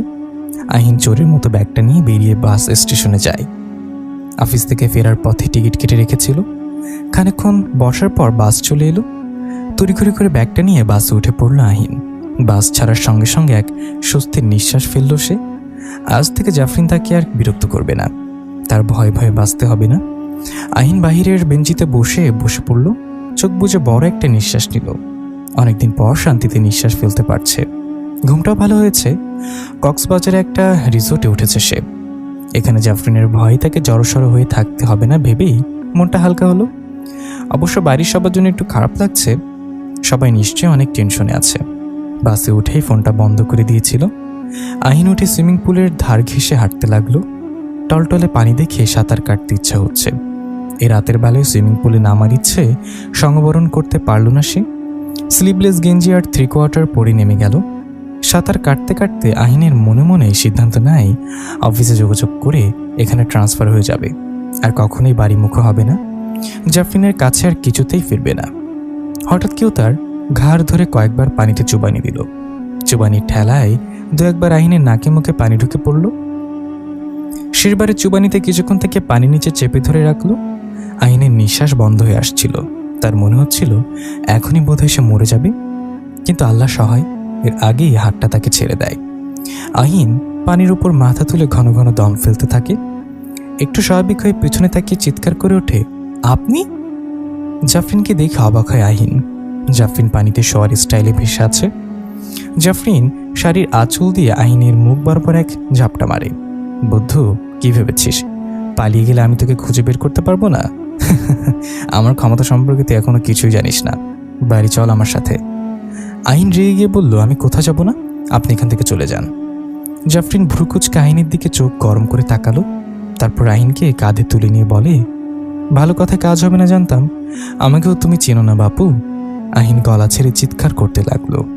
জাফরিন বিরক্ত হয়ে আহিনের মাথায় খুব জোরে একটা গাট্টা মারল। আহিন নিস্তেজ হয়ে মুখ থুবড়ে জাফরিনের কাঁধে পড়ে রইল। জাফরিন কিছুটা দূরত্ব বসে আপেল কাটছে। আহিন গম্ভীর মুখে সেদিকে তাকিয়ে আছে। জাফরিন তাকে জোরে করে বাড়িতে তুলে নিয়ে এসেছে। এই মেয়েটা থেকে নিস্তার পেতে এত কিছু করলো, কিন্তু শেষ রক্ষে কিছুই হলো না। আপেলগুলো কেটে সাজিয়ে আহিনের সামনে রেখে বলল, এগুলো খেয়ে নে, আপনার সাথে আমার থাকা সম্ভব না, আর আমি আপনাকে ডিভোর্স দিতে চাই। এক নিঃশ্বাসে কথাটা বলল আহিন। জাফরিন 2 সেকেন্ডে আহিনের মুখের দিকে তাকিয়ে হেসে বলল, সেটা আবার কি? আমি আপনাকে তালাক দিতে চাই। জাফরিন এক লাফ আহিনের কোলে উঠে বসে বলল, সেটা এই জীবনে হচ্ছে না, আর কখনো হবে না। তুই কবুল বলে সারা জীবনের জন্য আমার হয়ে গেছিস। আহিন জাফরিনকে সরিয়ে দিয়ে বলল, কিসের কবুল, কিসের বিয়ে? একটা পরীর সাথে কখনো মানুষের বিয়ে হওয়া সম্ভব? একটু থেমে আবার বলল, আমার তো মনে হয় আপনি পরীও নন, আপনার আচার আচরণ সবই পেতনি শাকচুনির সাথে মিলে। আজীবন পরিদের সম্পর্কে যা শুনেছি আপনি সম্পূর্ণ বিপরীত। জাফরিন একটু চুপ করে হেসে বলল, আমি পরী হই বা পেতনি, তোর আমার সাথেই থাকতে হবে। বলে জাফরিন রুমের বাইরে বেরিয়ে গেল। আহিন রাগে নিজের চুল ছিঁড়তে লাগলো। এসব সহ্য করা তার পক্ষে আর সম্ভব হচ্ছে না। এর চেয়ে পালিয়ে বাঁচা অসম্ভব বটে। যেভাবে হোক একে তার জীবন থেকে তাড়াতে হবে, নাইলে আহিন নিজেই ওর অত্যাচারে মরে যাবে। মিনিটে জাফরিন ফিরে এসে আপেলের প্লেটটা হাতে নিয়ে বলল, তোকে বলে কিছু করানো যায় না। বলে আহিনের গাল চেপে ধরে মুখে আপেলের টুকরোটা ঠেসে দিল। আহিন বেশ ব্যথা পাচ্ছিল। সে রেগে গিয়ে জাফরিনকে ধাক্কা দিয়ে বাসা থেকে বেরিয়ে চলে এলো। রিফাত আহিনের পিঠে চাপড় দিয়ে বলল, এত ভাবিস না। ভাববো না? এই মেয়ে আমাকে তিলে তিলে শেষ করে দিচ্ছে। একে যতক্ষণ না আমার জীবন থেকে বিদায় করতে পারি আমার শান্তি হবে না। তুই সবকিছু মুখ বুঝে সহ্য করছিস কেন? তুই চুপ করে আছিস দেখেই ওই পেতনির এত বার বেড়েছে। শোন, জিনপরি উল্টো মানুষকে ভয় পায়, কিন্তু যখন দেখে ওদের সেই মানুষই ভয় পায়, ওর আরও সুযোগ নাই। তুই আজকে জোর গলা এসবের ব্যাপারে কিছু বল। দরকার হলে বাড়ির লোকেদের জানা। তাতে যদি কাজ না হয়, তাতে কাজ না হলে হুজুরোজা ডেকে এটার ব্যবস্থা করবি। এখন শান্ত হ, আর যা বলেছি তাই কর। আহিন বাসায় ফিরে দেখে জাফরিন নিচু গলায় অহনাকে বেশ বকাঝকা করছে। কি নিয়ে বকছে সেটা ঠিকই বুঝতে পারল না। আহিন এদিক ওদিক চোখ বুলিয়ে বাড়ির সবাইকে খুঁজলো, কিন্তু মনে হলো বাসায় কেউ নেই। আহিনের মাথায় প্রচণ্ড রাগ উঠে গেল। অহনাও তোকে বকছে কেন? আর বাড়ির সবাই কই? আহিনের কথা শুনে জাফরিন বকাঝকা বন্ধ করে চুপ করে হয়ে গেল। অহনা ফুপি ফুপে বলল, মাকে কেউ ছাদ থেকে ফেলে দিয়েছে, সবাই মাকে নিয়ে হসপিটালে গেছে। ভাবে আমায় কেন বকছে আমি জানি না ভাইয়া। আহিনকে জাফরিনের হাত টেনে রুমে এনে দরজা বন্ধ করে দিল। তারপর জাফরিনের গালে সজোরে একটা থাপ্পড় দেয়। জাফরিন হতবাক হয়ে আহিনের দিকে তাকিয়ে রইল। আহিন চোখ গরম করে বলল, তুই আমার মাকে ছাদ থেকে ফেলে দিয়েছিস তাই না? আমি কেন ফেলতে যাব? চুপ, তুই ফেলেছিস। আমার উপরে রাগ তুই মায়ের বোনের উপরে ছাড়ছিস, সেটা খুব ভালো করে বুঝতে পারছি। আমারই ভুল, তোকে ভয় পেয়ে চুপ করেছিলাম, আর তুই সেটা সুযোগ নিয়ে আমার আর আমার পরিবারের ক্ষতি করার জন্য ওত পেতে আছিস। কিসের এত রাগ তোর আমাদের উপর? কিসের জন্য বিয়ে করে পড়ে আছিস এখানে? জাফরিন চোখ বড় বড় করে আহিনের দিকে তাকিয়ে আছে। মনে হচ্ছে সে আইনের এমন অত্যাচারের প্রচণ্ড বিস্মিত হয়ে গেছে। আহিন জাফরিনের হাত ধরে বলল, অনেক সহ্য করেছি, আর নয়।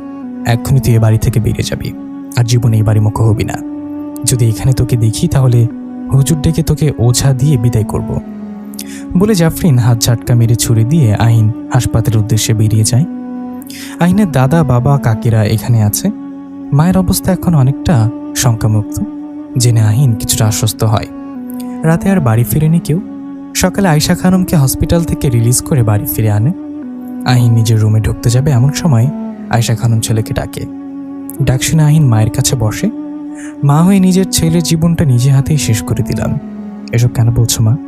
তোর বউ এত খারাপ জানলে কখনোই তোকে এই বাড়িতে নিয়ে আসতাম না তাকে। আমি বেশ বুঝতে পারছি এই মেয়ে তোর জীবনেও জাহান্নাম বানিয়ে ছেড়েছে। ওসব ছাড়ো, তুমি ছাদ থেকে পড়লে কিভাবে? জাফরিন ঠেলে ফেলে দিয়েছে? কথাটা শুনে আহিন কিছুটা বিস্মিত হয়। পরক্ষণে স্বাভাবিক হয়ে জিজ্ঞাসা করলো, তোমাকে ফেলে দিয়েছে? হ্যাঁ, দুপুরবেলা আমি ছাদে কাপড় দিতে গিয়ে দেখি ও চুল ছেড়ে ছাদের কিনারে বসে বাটি ভর্তি হাঁসের মাংস হাতে নিয়ে হাড় চিবোচ্ছে। অল্প কিছুটা হাঁসের মাংস আমি শুধু তোর দাদার জন্য রান্না করেছিলাম, বাকি সবাই তো অ্যালার্জির ভয় খায় না। ওই সবটুকু সে নিয়ে বসে বসে খাচ্ছে। এই নিয়ে কিছু বলতে আমাকে ঠেলে ছাদ থেকে ফেলে দিল। ভাগ্য ভালো নিচে তোর দাদা খড় শুকাতে দিয়েছিল, তাই বেশি খারাপ কিছু হয়নি। আহিন আর বসল না। ভীষণ রাগ হচ্ছে ওর। জাফরিনকে আজ কয়েক ঘা লাগিয়ে শান্ত হবে সে। ছুটে রুমে এসে জাফরিনকে ডাকতে লাগলো আহিন। রুমে কেউ নেই। কাল রাতে যেমন দেখেছিল তেমনই আছে সব। জাফরিনকে ডাকতে ডাকতে বাইরে বেরিয়ে আসে সে। অহনা ছুটে এসে বলল, ভাবি তো বাড়িতে নেই, কোথায় গেছে? সেটা জানি না, কাল রাতে তুই বেরিয়ে যাবার পর আর দেখিনি। আহিন চুপচাপ রুমে ফিরে আসে। আপদ নিজে থেকে বিদায় হয়েছে ভেবে অনেকটা শান্তি পায়। এমনটা হবে জানলে আগেই ওকে জাফরিনকে কড়া কড়া কথা বলে বিদায় করত। এত সব অত্যাচার সহ্য করতে হতো না। জাফরিন চলে যাওয়ার সংবাদে আহিনের বেশ উৎফুল্ল বোধ করতে লাগলো। জাফরিন চোখ বড় বড় করে রিফাতের দিকে তাকিয়ে আছে। রিফাত উল্টো হয়ে শূন্যে ঝুলছে। তার হাত দুটো পিঠে বাঁধা, প্রাণপণে চিৎকার করছে, কিন্তু আওয়াজটা শুধু ঘরের মধ্যে সীমাবদ্ধ। জাফরিন রিফাতের প্যান্টের মাঝামাঝিতে কষে একটা লাথি মারল। বেচারা ব্যথায় আফাগো চিৎকার করে উঠল। জাফরিন তার চুল চেপে ধরে বলল, তুই তোর বন্ধুর কানে কি মন্ত্রণা দিয়েছিস? একেবারে তোর শিক্ষা হয়নি, তাই না? আফা, আমি কোনো মন্ত্রণা দিইনি। ও তো উল্টা আমাকে বলেছে আপনাকে বাড়ি থেকে বের করা বুদ্ধি দিতে। আর তুই এমন বুদ্ধি দিলি? আমাকে কি ঘাসে মুখ রাখা ছাগল মনে হয় তোর? লুচুর ঘরে লুচু। এবার এমন একটা লাথি দিব ঝুনঝুনিগুলো হারাবি। আর কোনোদিনও যদি বুদ্ধটার আশেপাশে তোকে দেখি না, না আফা, আর কোনোদিন দেখবেন না। এবার আমাকে নিচে নামিয়ে দিন। জাফরিন চলে যাওয়ার পর রিফাতের চোখে ক্রোধের আগুন জ্বলে ওঠে। জেদে ডান হাতটা মুষ্টিবদ্ধ করে নেয়। মোতালেব খা রাগান্বিত কণ্ঠে বলল, সকাল থেকে বাড়ির বউ বাড়িতে নেই, আর সেটা কেউ ভ্রুক্ষেপ করছে না? সারাদিন আমাকে কেউ জানানোর প্রয়োজন মনে করলে না? আহিন আর আয়শা খানম একবার চোকাচুকি করে নেয়। আহিনের এসব বিরক্ত লাগছে। জাফরিন চলে গেছে কোথায় খুশিতে একটু আয়েশ করবে তা না, এখানে দাদার বকা গিলতে হচ্ছে। আচ্ছা, দাদা যদি জাফরিনকে খুঁজে আবার এই বাড়িতে ফিরিয়ে নিয়ে আসে? এটুকু ভেবে আহিনের মুখ শুকিয়ে যায়। জাফরিন যদি ফিরে আসে তাহলে আহিনের আর রক্ষে নেই। কথা শুনিয়ে তাড়িয়ে দেওয়ার জন্য মেয়েটাকে তাকে চিবিয়ে খেয়ে নেবে। আয়শা খানম কাছুমাছু হয়ে জিজ্ঞাসা করলেন, কি আঙ্কেল, মেয়েটাকে বলুন। ওর কাছে তো আহানকে রেখে হাসপাতালে গিয়ে সবাই সুযোগে কোথায় কেটে পড়ল। সন্ধ্যা নেমে রাত হয়ে গেছে, তারও ফেরার নাম নেই। আহিনের কাকি ফাতিমা বেশ জোরালো কণ্ঠে বলল, দেখেন, কোনো নাগরের হাত ধরে পালিয়ে গেছে। এই মেয়ের মতিগতি আমার একদম ঠিক লাগে না। সেদিন রাতে পানি খাওয়ার জন্য উঠে দেখি ছাদের দরজা খোলা। ছাদের দরজা গিয়ে দেখি এই মেয়ে এক মাথা থেকে অন্য মাথা ঘুরছে, ফিসফিস করে একা একা কথা বলছে। আহিন একটা মস্ত ঢোক গিলে ভাবতে লাগলো জাফরিনের আসল সত্যটা এখন বলবে কিনা, যেহেতু আয়শা খানম আর তার কাকে অনেকটা আজ করে ফেলেছে। বললে অবিশ্বাস করবে না। আহিন কিছু বলার আগেই মোতালেব খা ধমকি দিলেন, এসব বেয়াপনা কথাবার্তা বলা বন্ধ করো। মেয়েটাকে না খুঁজে তোমরা আজে বাজে বুকে আমার কান ভারী করছো। আহিন, তোর বাপ কাকাকে নিয়ে এক্ষুনি ওকে খুঁজতে বের হও। আমার নাত বউকে সকাল হওয়ার আগে আমি এই বাড়িতে দেখতে চাই, না হলে এই বাড়িতে কারোর জায়গা হবে না। আহিন কিছুটা চুপসে গেলেও জোর নিয়ে বলল, দাদা, অযথা জাফরিনকে নিয়ে বেশি উত্তেজিত হচ্ছেন। আমরা ওকে যেটা ভাবি ও সেটা নয়, আমাদের কল্পনাতীত একটা সৃষ্টি।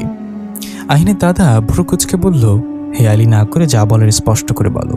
ইদানিং তুমি বেশি পেঁচিয়ে কথা বলছো আহিন, আমার সাথে হেয়ালি করো না। আহিন কিছু বলার আগে জাফরিন ছুটে এসে দাদার পায়ে পড়ে সালাম দেয়, তারপর পা ধরে বসে কান্নার আওয়াজ তুলে। সবাই হতভম্ব হয়ে ওর দিকে তাকিয়ে আছে। এ কি, কাঁদছিস কেন? এতক্ষণ কোথায় ছিলি তুই?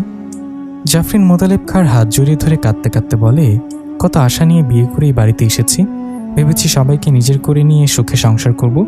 এই আশা আমার পূরণ হলো না দাদা। কেন, কি হয়েছে? আমার স্বামী আমার সাথে ঘর করতে চায় না, কথায় কথায় ছাড়ি দেয়, অকারণেই মারে। কাল আমাকে উনি বাড়ি থেকে বের করে দিয়েছেন। দোষ একটাই, আপনি কি ওনার মন মতো না, ওনাকে আপনারা জোর করে বিয়ে দিয়েছেন। মোতালেব খা ভয়ঙ্কর রেগে গেলেন।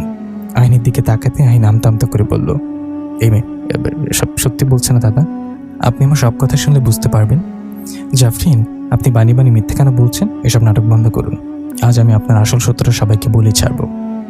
মোতালেব খা হুঙ্কার ছাড়লেন, তুমি ওকে কাল বাড়ি থেকে বের করে দিয়েছ?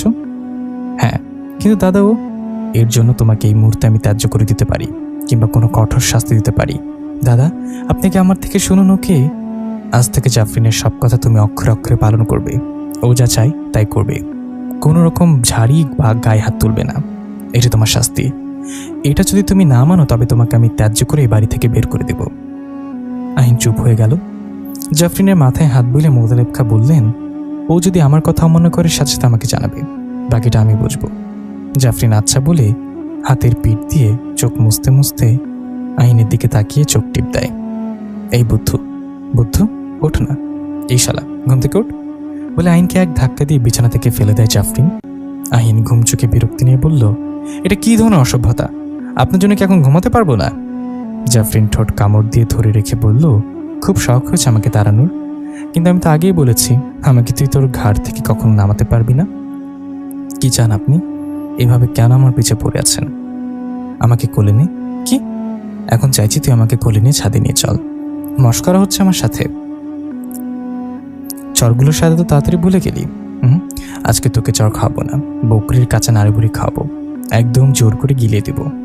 বকরির কাঁচা রক্তাক্ত নাড়িভুড়ির দৃশ্য এবং জাফরিনের চিবে খাওয়ার শব্দ মনে পড়তে আইনের গা শিরশির করে বমি আসতে চাইল। অজ্ঞতা আইন বাধ্য হয়ে জাফরিনকে কোলে নিয়ে ছাদে আসলো। ছাদে উঠে জাফরিনকে নামিয়ে জিব্বা বের করে হাঁপাতে লাগলো। মেয়েটা যখন কোলে নিয়েছিল তখন আর মনে হয়েছিল তুলতুল একটা পুতুল কোলে নিয়েছে। তারপর যখন পা বাড়িয়েছে তার দ্বিগুণ করে ওজন ভারী হয়েছে। আইনকে হাঁপাতে দেখে জাফরিন হেসে উঠে বলল, তোর ওজন আমার থেকেও বেশি। তোর মতো ধানের বস্তাকে আমি 2 বার কোলে নিয়েছি, আর তুই একবারে কাঁদ। আইন প্রত্যুত্তর না করে বিড়বিড় করে জাফরিনকে কী সব বলতে লাগলো। তুই এখানে বস, আমি কিছুক্ষণ এখানে হাত পা ছড়িয়ে শুয়ে থাকবো। যখন আমার ঘুম এসে যাবে আমাকে কোলে তুলে নিয়ে যাবি, না হলে কিন্তু বকরির পায়ে খাওয়াবো। জাফরিন ছাদের মাঝখানে দুদিকে হাত পা ছড়িয়ে শুয়ে পড়ল। চাঁদের পূর্ণ জ্যোৎস্না এসে ওর গায়ে পড়ছে ও শরীর তাতে ঝলমল করছে। শরীর থেকে এক প্রকার চোখ ধাঁধানো আলো বের হচ্ছে। আইন সেদিকে তাকিয়ে থাকতে পারছে না, তবে তার মনে হচ্ছে চারিদিকে একসাথে অনেক সাপের হিসিস আওয়াজ। ছাদটা যেন সাপে ভরে গেছে, এতটাই জোরে আওয়াজ হচ্ছে। সে সাথে জাফরিনের শরীর থেকে এক মোহনীয় তীব্র ঘ্রাণ বের হচ্ছে। ঘ্রাণের তীব্রতা আইনের মাথা ঝিমঝিম করে উঠছে। সেখানে আর এক মুহূর্ত থাকতে পারছে না। দম কেমন যেন আটকে আসছে। দেরি না করে আহিন নিচে নেমে এসে ভিতর থেকে ছাদের দরজা তালা আটকে দিয়ে ঘরে চলে এলো। আহিন অফিসে এসে কম্পিউটারের হিসাবগুলো মিলিয়ে নিচ্ছে। হঠাৎ ফোনে আয়েশা খানমের কল এলো। হ্যাঁ মা বলো, তুই সকাল সকাল কিছু না খেয়ে বেরিয়ে এলি কেন? একটা জরুরি কাজ ছিল, আমি এখানে খেয়ে নিয়েছি। কিছু বলবে? তো দাদা জাফরিনের খোঁজ করছিল, কোথায় সে? আইন বিরক্ত কণ্ঠে বলল, আর কোথায় যাবে? কোনো রুমে হয়তো ঘুমিয়ে পড়িয়ে আছে। তুমি কি ওর কথা বলার জন্য কল দিয়েছ? আরে না, সে মেয়ে ঘুমাক বা জাহান্নামে যাক, আমার মাথা ব্যথা নেই। তো দাদা বেরোর আগে জিজ্ঞাসা করেছিল তাই বললাম। সকাল থেকে ওকে দেখিনি। যে কথাটা বলতে ফোন দিয়েছি আসার সময় বাবুর দোকান থেকে ছাদের চাবিটা নিয়ে আসিস তো। সকাল থেকে চাবি খুঁজছি, চালের গুঁড়া রোদে দিব, কিন্তু পাচ্ছি না। মনে হয় হারিয়ে ফেলেছি। বাবুর কাছে চাবির মাপ আছে, আসতে নিয়ে আসিস। আচ্ছা নিয়ে আসবো, এখন রাখছি। ফোন রেখে কাজে মন দিতে কি একটা ভেবে আহিন অস্থির হয়ে উঠল। বস থেকে ছুটি নিয়ে তাড়াতাড়ি বাসায় এসে বিছানায় তলায় চাবিটা রেখে বের করে পাগলের মতো ছাদের দিকে ছুটে যায়। তালা খুলে ছাদে ঢুকে দেখে জাফরিন উল্টে পড়ে আছে শুয়ে, তার মুখ দিয়ে সাদা ফেনা বেরোচ্ছে। আহিন কাছে গিয়ে জাফরিনকে ধরে ওঠায়। ওর শরীর একদম আগুনে ঝলসে যাওয়ার মতো গরম। আহিনের কলিজা মোচড় দিয়ে ওঠে। মেয়েটা মরে গেল নাকি? আহিন ডাক্তারকে বিদায় দিয়ে জাফরিনের মাথার পাশে এসে বসে। বড় একটা শ্বাস ছেড়ে জাফরিনের দিকে তাকালো। জাফরিন এখনো ঘুমাচ্ছে। ডাক্তার সাময়িকভাবে কিছু ওষুধ দিয়ে বলে গেছে খুব বেশি প্রেশার ক্রিয়েট করা হয়েছে তার উপর। শরীরের কিছু অংশ খুব জোরে আঘাত করা হয়েছে, তা সহ্য করতে না পেরে এমন অবস্থা হয়ে গেছে। জাফরিনের গলার কাছে লাল দগদগে দাগে স্পষ্ট। চাবুক জাতীয় কিছু দিয়ে আঘাত করা হয়েছে বোঝা যাচ্ছে। মেয়েটাকে এখন ভীষণ শান্ত দেখাচ্ছে। চঞ্চল টাইপের বাচ্চারা বকা খেয়ে নিশ্চুপ হয়ে গেলে দেখতে যেমন মায়া মায়া লাগে, জাফরিনকে দেখে আহিনের তেমন লাগছে। জাফরিনের বুক থেকে শাড়ির আঁচল সরে আছে। আহিন সুন্দরভাবে গুছিয়ে বুকে দিয়ে দেয়। তারপর জাফরিনের মুখের একপাশে এলোমেলো হয়ে থাকা পড়ে থাকা চুলগুলো গোছা সরিয়ে দেয়। এমন সময় আয়েশা খানম এসে আহিনকে জিজ্ঞাসা করে, মূল নাকি মেয়েটা? কথাটা শুনে আহিন রাগান্বিত চোখে মায়ের দিকে তাকায়। কেন জানি তার এসব কথা শুনে খারাপ লাগছে। হালকা মেজাজ দেখিয়ে বলল, মা, এসব কি কথা? দেখছই তো অসুস্থ হয়ে পড়ে আছে। তোমার কি বিবেকবোধ নেই? কিসের বিবেক দেখাবোর জন্য? একটা ডাইনি এসেছে তোমার জীবনটা নষ্ট করতে। মোরে আপদ বিদায় হলে ভালো হতো। তোর আবার ভালো দেখে একটা বিয়ে দিব। মা, তুমি এখান থেকে যাও তো। সহানুভূতি না দেখাতে পারো অন্তত কারোর মৃত্যু কামনা করো না। আয়েশা খানম কিছু অপ্রস্তুত বোধ করে চলে গেলেন। আহিন আরেকবার জাফরিনের দিকে তাকালো। কেন জানি জাফরিনের মুখের দিকে তাকিয়ে তার ভীষণ মায়া লাগছে। জাফরিনের ওপর তার যতই রাগ থাকুক, সে কখনো তার এমন অবস্থা দেখতে চায়নি, তাই হয়তো অনেক বেশি খারাপ লাগছে। জ্ঞান ফেরার পর জাফরিন গম্ভীর মুখে বসে আছে, কোনো কথাই বলছে না। রোজকার মতো পা দুলে আহিনকে কোনো রকম বিরক্ত করছে না। এক দৃষ্টিতে জানালার দিকে তাকিয়ে আনমনে কি যেন ভেবে চলেছে। আহিন জাফরিনের সামনে বসে এক দৃষ্টিতে তাকিয়ে গলা ছেড়ে নিয়ে বলল, খুব বেশি ব্যথা আছে এখন? জাফরিন উত্তরে কিছু বলল না। একবার আহিনের দিকে তাকিয়ে আবার আগের মতো আনমনে বাইরের দিকে তাকিয়ে রইল। আহিন কিছুটা অবাক হলো, তারপর ভাবল হয়তো অসুস্থতা এমন চুপ হয়ে আছে। আহিন কয়েকবার খাবার খাওয়ার তাগাদা দিল, কিন্তু জাফরিন প্রতিবারই মাথা নাড়িয়ে জানলো সে খাবে না। খাবার না খেলে ওষুধ খাবেন কি করে? রাতে কিন্তু ব্যথায় ঘুম হবে না। জাফরিন নিচু কণ্ঠে বলল, আমার খেতে ইচ্ছে করছে না। কি খেতে ইচ্ছে করছে বলুন, তাই এনে দিচ্ছি। ওষুধটা কিন্তু খেতেই হবে, নাহলে শরীর আরও বেশি খারাপ লাগবে। এটুকু বলে আহিন চমকে উঠল। নিজের অজান্তে সে বলে ফেলল, বুঝতে পারল না মেয়েটা খাচ্ছে না বলে তার এত খারাপ লাগছে কেন। কেন মন বলছে জোর করে হলেও তাকে খাইয়ে দিতে। জাফরিন ছোট্ট নিঃশ্বাস ছেড়ে বলল, আপাতত তেমন কিছু খেতে ইচ্ছে করছে না। আহিন একটু হতাশ হলো। হঠাৎ করে মেয়েটা এমন হয়ে গেল যে তার দেখেই কান্না পাচ্ছে। আশা করেছিল প্রতিবারের মতো আহিনের গলা জড়িয়ে না হলেও খুব উৎসাহ নিয়ে বড় বড় চোখ করে বলবে, আমার অমুক জিনিস খেতে ইচ্ছে করছে, এনে খাওয়াবি। আহিন মন ভার করে উঠে যেতেই জাফরিন আহিনের টি শার্টের অংশ টেনে বাচ্চাদের মতো আদর্শরে আবদার করে বলল, আমার না হয় খুব মায়ের হাতের ক্ষীরের পায়েস খেতে ইচ্ছে করছে, এনে খাওয়াবি। আহিনের মুখে হাসি ফুটে উঠল।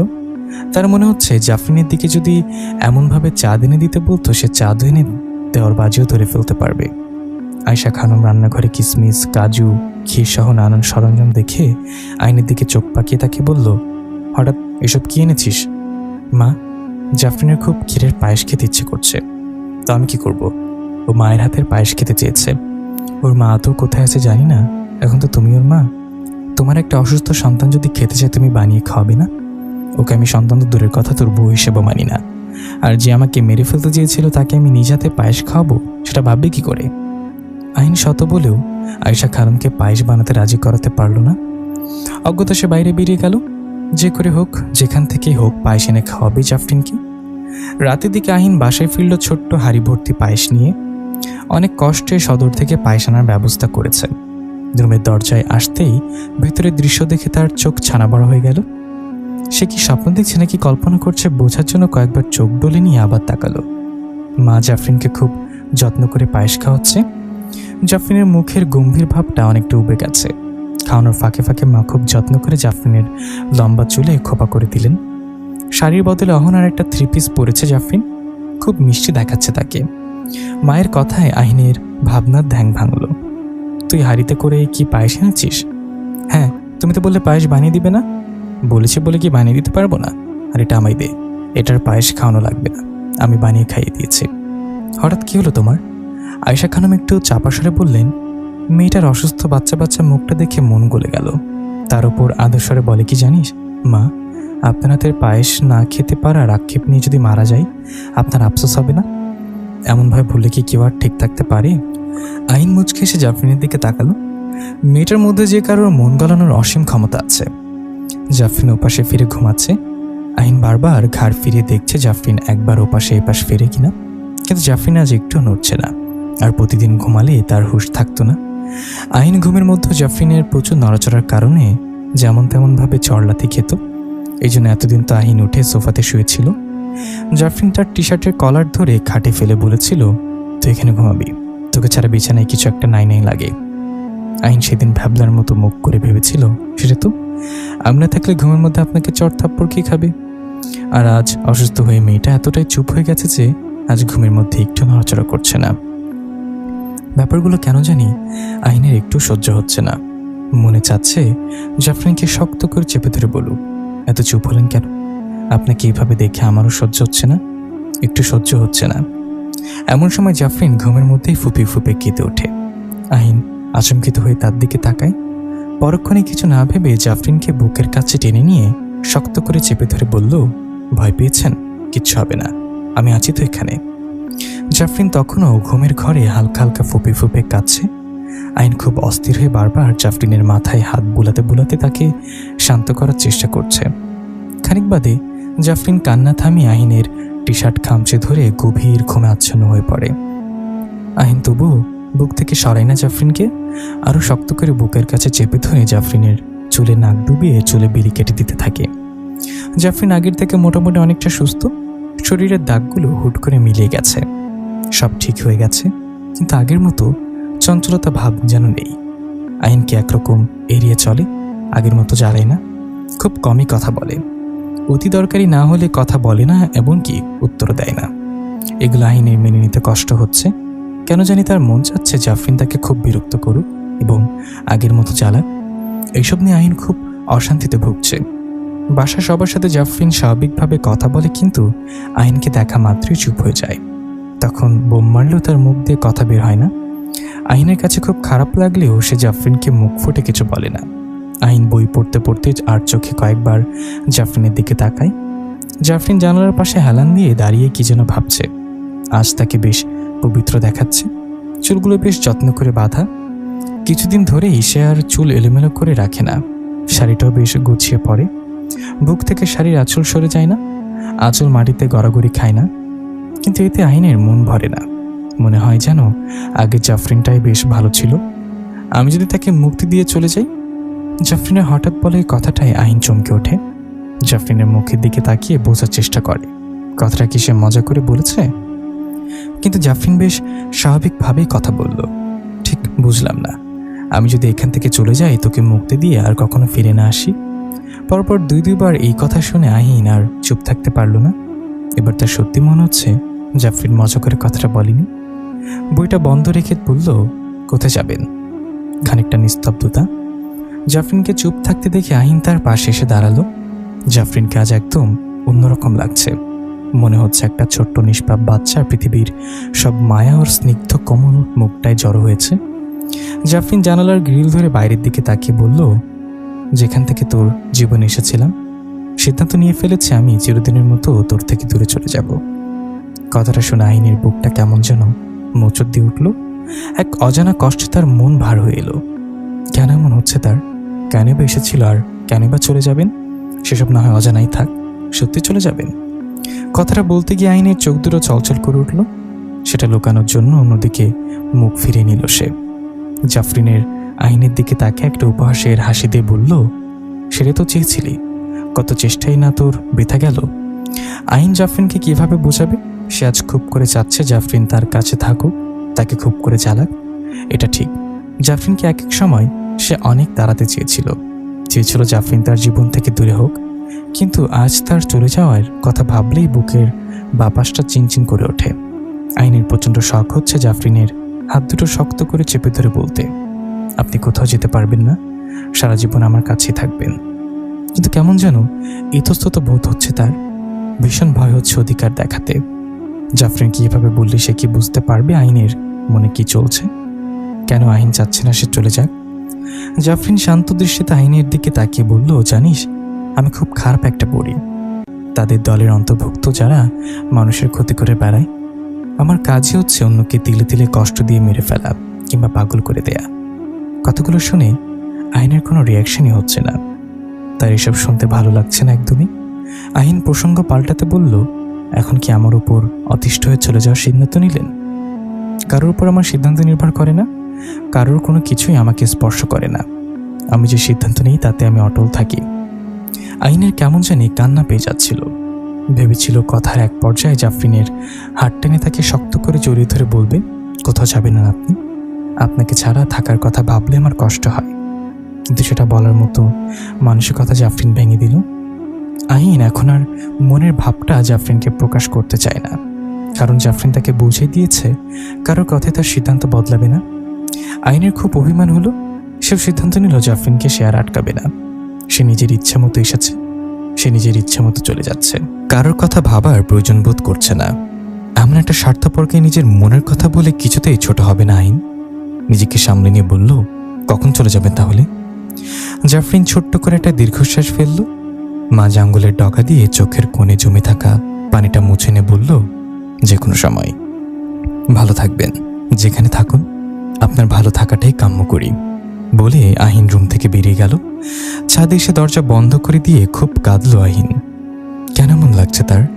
এই মেয়েটাকে তো সে খুব ঘৃণা করত, তাহলে তার জন্য এত কষ্ট কেন হচ্ছে তার?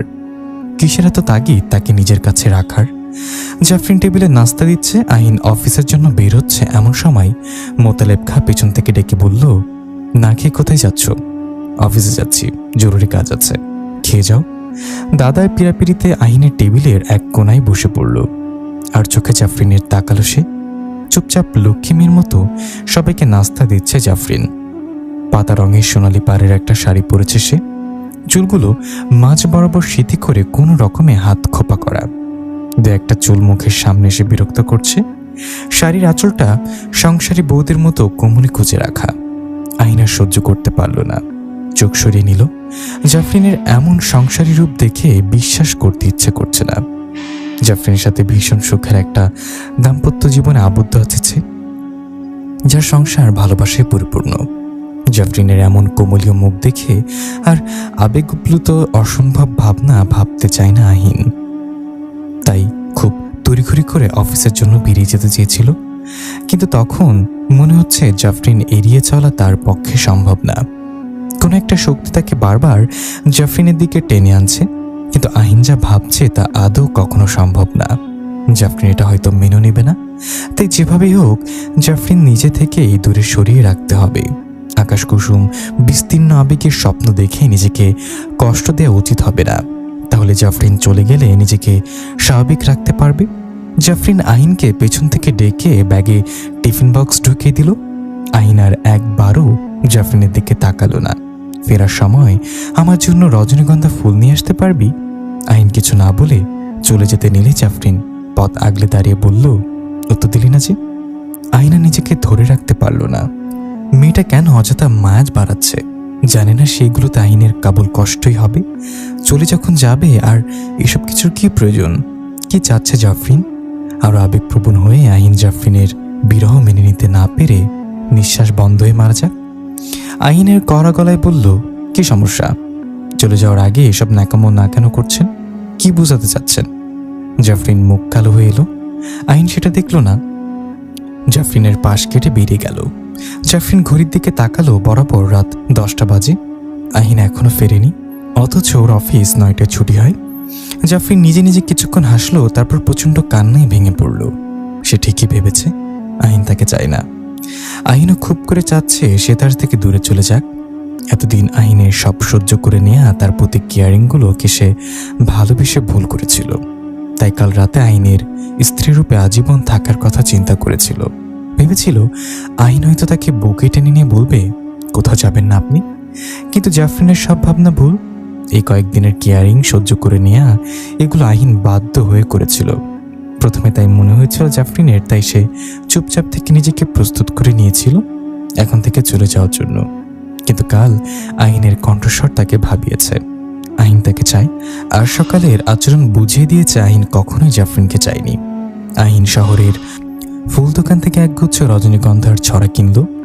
বড় বড় নরম তুলতুলে রসগোল্লা ভর্তি বড় সাইজের হাড়ি নিয়ে বাড়ির দিকে রওনা দিল। সকালের আগের মাথায় জাফরিনের সাথে খারাপ আচরণ করার পর থেকেই তার মনটা খচখচ করছে। তার মন খুব করে বলছে জাফরিনকে একবার অন্তত না চলে যাওয়ার অনুরোধ করতে, মনের কথাটা বলতে, তারপর যা হবার তা হবে। এইসব শুনতেও যদি জাফরিন চলে যায়, তাও আহিনের একটু আফসোস থাকবে না। জাফরিনকে নিজের মনের কথাটা বলতে না পারলে সারা জীবন একটা কঠিন কষ্টে জ্বলে মরবে সে। তাই আজ যাই হোক সে বলবেই। আহিন ঘড়ির দিকে তাকায়, 10:50। মফস্বল শহরের ফুলের দোকানের রজনীগন্ধা পায়নি, তাই সদরে এসেছে। তাতে এত দেরি হয়ে গেল। খুব ছটফট লাগছে তার। কখন বাড়ি পৌঁছাবে আর কখন জাফরিনকে মনের কথাটা জানাবে, জাফরিনকে উত্তর দিবে সেটা জানার জন্য সে উদ্গ্রীব হয়ে আছে। আহিন রজনীগন্ধার রসগোল্লা নিয়ে রুমে ঢুকলো। রুমে কোথাও জাফরিন নেই। ছাদে বাড়ির পেছনের বাঁশঝাড়েও এসে দেখা দিল, সেখানেও জাফরিনকে পেল না। আহিনের চেঁচামেচিতে বাড়ির সবাই জেগে গেল। কেউ বলতে পারল না জাফরিন কোথায়। সবাই তাকে শেষবার রুমে ঢুকতে দেখেছিল।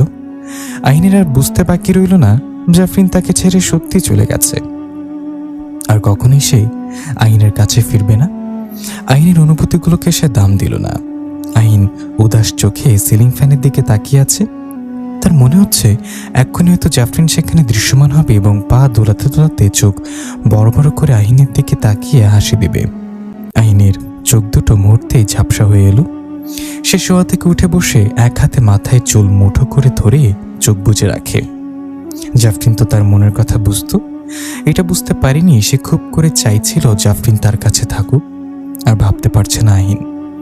জাফরিনকে ছাড়া ঘরটা ভীষণ শূন্য লাগছে। আয়েশা খানম পাশে দাঁড়িয়ে ছেলেটার মাথায় আলতো করে হাত রাখলেন। আহিন চমকে উঠে ঠিক হয়ে বসলো। এত ভাবলে কি সে ফিরে আসবে? সে মায়া লাগাতে এসেছিল, মায়া লাগিয়ে চলে গেছে। তার যদি যাওয়ার হতো তোকে মেনে নিতে কষ্ট হচ্ছিল বুঝলে আরো আগে কেন গেল না? আমি জানি না, এসব নিয়ে কোনো প্রশ্ন করো না মা। আয়েশা খানম চুপ হয়ে গেলেন। ছেলে তার স্বীকার করুক বা না করুক, দুজনের মধ্যে কিছু তো একটা হয়েছে যার জন্য জাফরিন কাউকে কিছু না জানিয়ে চলে গেছে। আয়েশা খানমের একবার মনে হলো শ্বশুরকে জিজ্ঞাসা করবে জাফরিন তার বাপের বাড়ি গেছে কিনা। পরক্ষণে মনে পড়ল তার শ্বশুর তাকে আগেই বলেছিলেন জাফরিন এতিম, ছোটবেলায় তার জায়গায় হয় এতিমখানায়।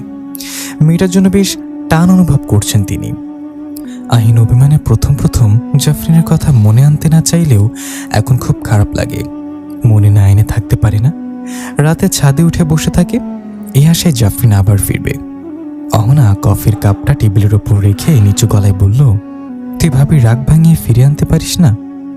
আহিন কফির কাপটা তুলে চুমুক দিয়ে ভাবতে থাকে। আহনাফকে জাফরিন চর মারার পরও অহনা কেন টু শব্দ করেনি? জাফরিনের ওপর রাগও করেনি, অথচ ওকে কেউ একটু বকা দিলে তার সাথে তুলকালাম করে ছাড়ে। অহনাকে কাছে ডেকে পাশে বসে আহিন, সত্যি করে একটা কথা বলবি? কি কথা? জাফরিন তোকে সেদিন চর মেরেছিল কেন? অহনা চুপ হয়ে নিচের দিকে তাকিয়ে থাকে। লজ্জায় তার মুখ লাল বর্ণ ধারণ করেছে। মনে মনে ভাবছে ভাইয়াকে কিভাবে বলবে সে কথা। অহনা আস্তে করে বলল, সে কথা আমি তোকে বলতে পারবো না। কেন?